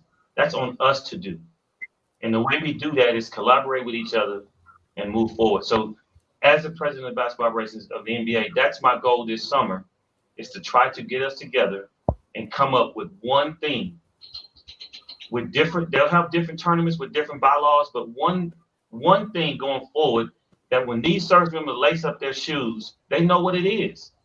Right now, there's too much shit going on and fighting about stuff that we don't control. We don't own this shit. And that's what we have to get to. MWR used to own it. Mm-hmm. They paid for it and they made all the rules. Well, they don't own it anymore because they don't want to pay for it. Right. So now it's up to us to try to unify it. And there may never be a universal standard, but that can be something that we can agree to respect and support. And I think if we can find a way to do that, we won't have these comments. We won't have this stuff going on social media, especially over the last 3 months, about what happened or what I don't agree with. So what? You don't have to like everybody and be their damn best friend to respect what they're doing over there. Mm-hmm. So, Trey, to answer what you originally, to caveat on Alan, answer what you had asked, independents were not discussed for this season as far as being part of the NBA. So let's just put that out there first and foremost. But there was a path this year that was presented to the CMAC, right? To the top 4 CMAC teams after their tournament, and to 4 or 5 teams out of the WAMAC to come together with the Atlantic teams and play in a qualifier, a seeding qualifier that would have seeded them for our NBA playoffs. So the short answer is yes, there was an option that was given. The CMAC respectively declined, which is their business, and that's fine, but we offered it. And the WAMAC teams just couldn't make it happen, as we found out recently the other day. But yes, there was an option this year. Now, to be honest with you, was that a one-off for this year? Maybe, maybe not. Like Al said, we're going to come together in the summer, as we do every summer, and discuss, talk to coaches, and see if there is a path for independence or if there's not, to see if there is a path for other teams that are not in the NBA but are in conferences, or there's not. That's something that we're going to have to discuss. But just so everybody knows, that path was, because it was asked of us this last summer, that path was put out there, and we just couldn't make it happen as a group. So okay. yeah. But it was so. Of course, the end state is there's a moving forward point in it to improve and a betterment of Always. military basketball for the most part, not NBA, not Every NBT, year, but every military year, basketball. every year. I will tell you, in the summer, discussions happen. Is everybody privy to those? No. Are all coaches privy to those? No. Are all players privy to that? No. Just like the NBA and Major League, they have their winter baseball meetings and their summer trips to Orlando and whatever, and they talk about rules and bylaws, and they make their subtle changes with Adam Silver, and they do what they do. We do the same thing. All these coaches, at least I know that have been in with me for the last 5, 6, 7 years.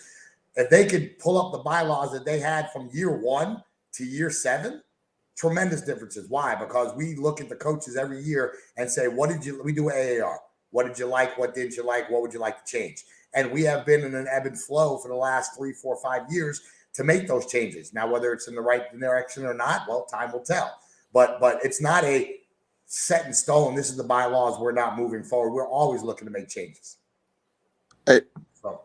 Trey, can I say one quick thing? Yes, sir. Go ahead. Hey, real quick. I think the unification issue or effort is, I guess, is admirable or whatever case may be. But I think it's very important that when you say to further your question about is there something to further military to make better military basketball, I think that is an ongoing process. But I think part of the problem is the betterment of military basketball does not have to fall underneath one name brand. And I think that's what the problem is right now. The reality is NBA, I've been a part of it, is a great product, great program, great opportunity. The independence and the open runs, guess what? They are a great opportunity as well. So there is no need in my mind to try and make the CMAC or the WAMAC be the NBA if they so choose not to, right? It is multiple opportunities for these soldiers to play basketball more than ever before. If we begin to try and make everybody look the same because the National Basketball League looks like one thing, it's going to be difficult because the MWR was funding everything and it was one thing, right? It all looked like one thing. But if you go back and remember, the MWR was only on the Army side. Yep. The Air Force MWR still wasn't funding it the same way. It was being done differently. So it's never been, in my mind, to where all military basketball, all military softball, all military whatever sport falls underneath one umbrella and grows at the same rate. There's different entities, there's different brands, there's different names. I think the real way to push military basketball forward is, and I'll continue to I'll harp on it, is for coaches to actually be coaches and to really decide that they want to be in charge of what they're doing. And then secondly, for everybody to choose the lane that falls in compliance with their beliefs and their passion, and to operate in that lane and leave all the other lanes alone. If I love grow military basketball, if you're a purist and the NBA is for you, join the NBA and work to grow that lane. If you like to put together the super teams and you just want players to be able to play from all over the country, go in that lane and continue to grow that lane. Leave the other guys alone. Stop the negativity. But the idea that you have to consume or absorb CMAC, WAMAC, all these other things into one umbrella, I think is unrealistic and I think it's unnecessary. I think that's a good one to end up going out on. Coaches, I greatly appreciate y'all tapping in this morning and stating your case. I think it actually was a good dialogue back and forth. Of course, just pure and straightforward, letting you know what y'all think it is, and which we see, of course, you see in the comments and stuff came out, which questions was asked, questions were answered. Now going forth is just a situation in which a lot of people said, and which is, I think the stigma is said out in the open, but once we get behind closed doors, then the whole conversation tends to shift and go a different way. So of course, saying from what y'all saying, the ideal is to move forward and do what is best you can for military basketball, not necessarily be under one umbrella, but to be for everyone basically to work with one another to produce the best product that we possibly can, which I think is very feasible from the most part. And that instantly, honestly, just should be, I think, is other aspects in which have to be included in that as well, being even down to, like we said, installations when it can be. But of course, like you said, their haircut only can do what they can. But in my opinion, and I say, like from my standpoint, as long as I'm here at Fort Polk, then I'm going to do what I can as long as I can, or until I can go somewhere else and maybe go somewhere else and continue to do the same thing. But I greatly appreciate y'all tapping in with us Trey, this morning. Yes, sir. Real quick, can I just do a plug real fast? So, yeah, go ahead. April 14th and 15th at North Crowley High School is the CUSMBL tournament. April 21st to the 23rd is the Pac West tournament out at the Doolittle Center in Las Vegas. And then we have the NBA playoffs in Wichita, Kansas, Memorial Day weekend, April 26th to the 28th. If you're near any one of those and you want to come, admission's free. Come on out, support you guys. So we still going to Kansas, huh? You still coming to Kansas. Yes, sir. hey, like Mo said, you ain't got to come. That's your choice. Hey, there you go. Facts. Maybe we get to Arizona one year. Hey, I feel you. Maybe one year we get to Arizona. Who knows? Talk to your NBA commissioner about it. Hey, Paris, get Dort and come on home, man. No, man. No, I don't want to go. Anyway, I just wanted to put them plugs out there because I know a lot of people have been asking me when the tournaments are. So that's where it is. They can go back and check it out. Trey, before you go. Yes, sir. Yes.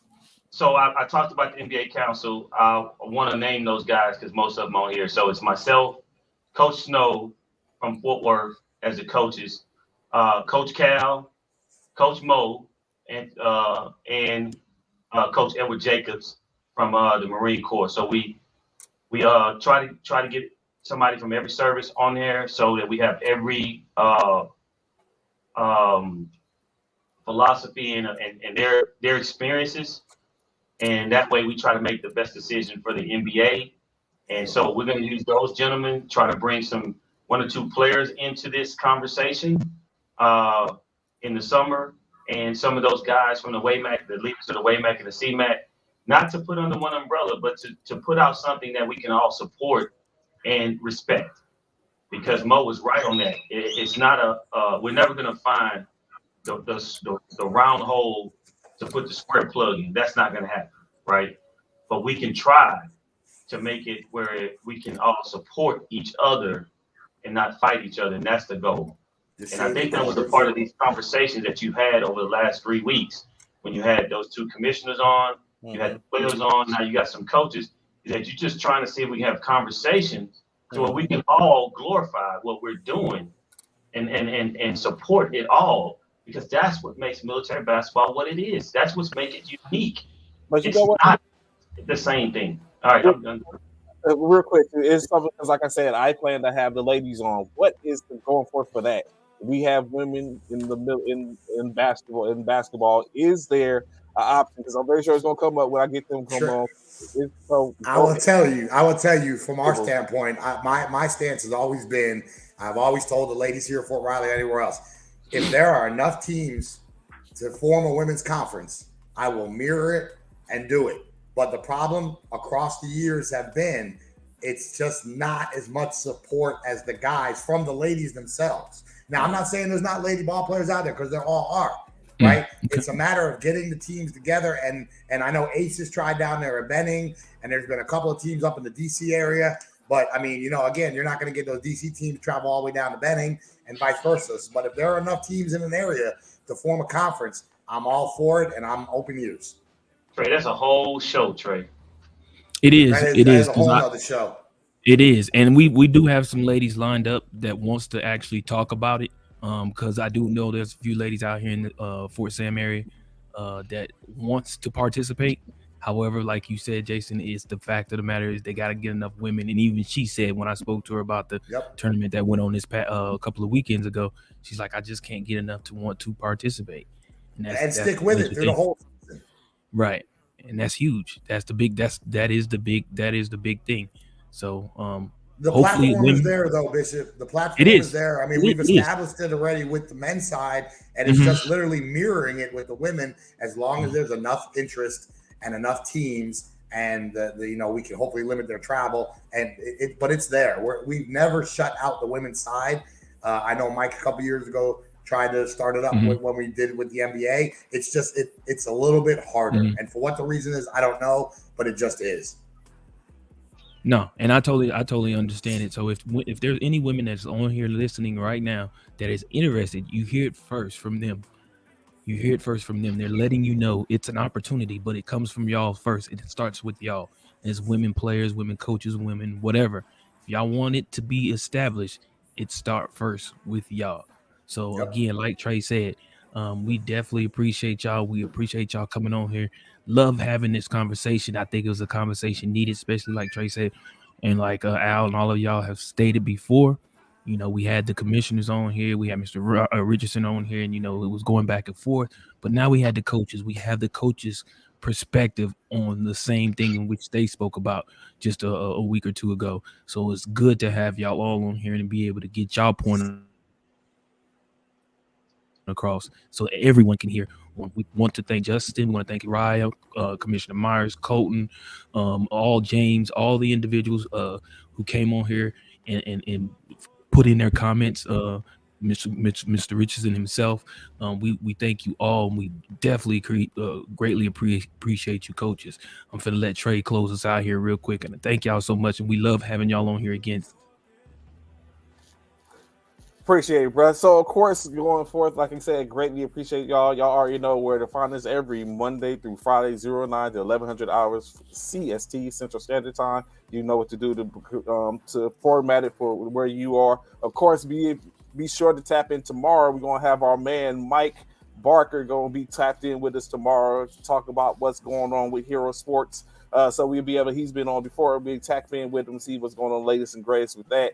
Like I said, more shows to come up as we continue to look and find informational individuals. It's reference to, like I said, it's not just military. Why did I still want his basketballs, Trey? You still want his basketballs? I tell you what, y'all with your game tonight, and then we'll sit and talk about basketballs after the fact.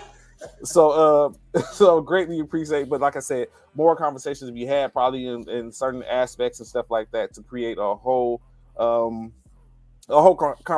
comprehensive situation where everyone is enjoying and listening to what's got to be said, what's being said, and of course it spans across many platforms for the most part. So it's all about moving forward and doing what we can. Of course, there's probably some people who feel differently, and then they're free to come on and speak their piece as well. And maybe, and sometimes hearing that portion, you pull something from it, and that's how you basically go better. That's how things was built in this world. So, of course, like I said, y'all know where to find us. Not Cyro5. First Formation morning sports talk every morning, 09 1100, Monday through Friday.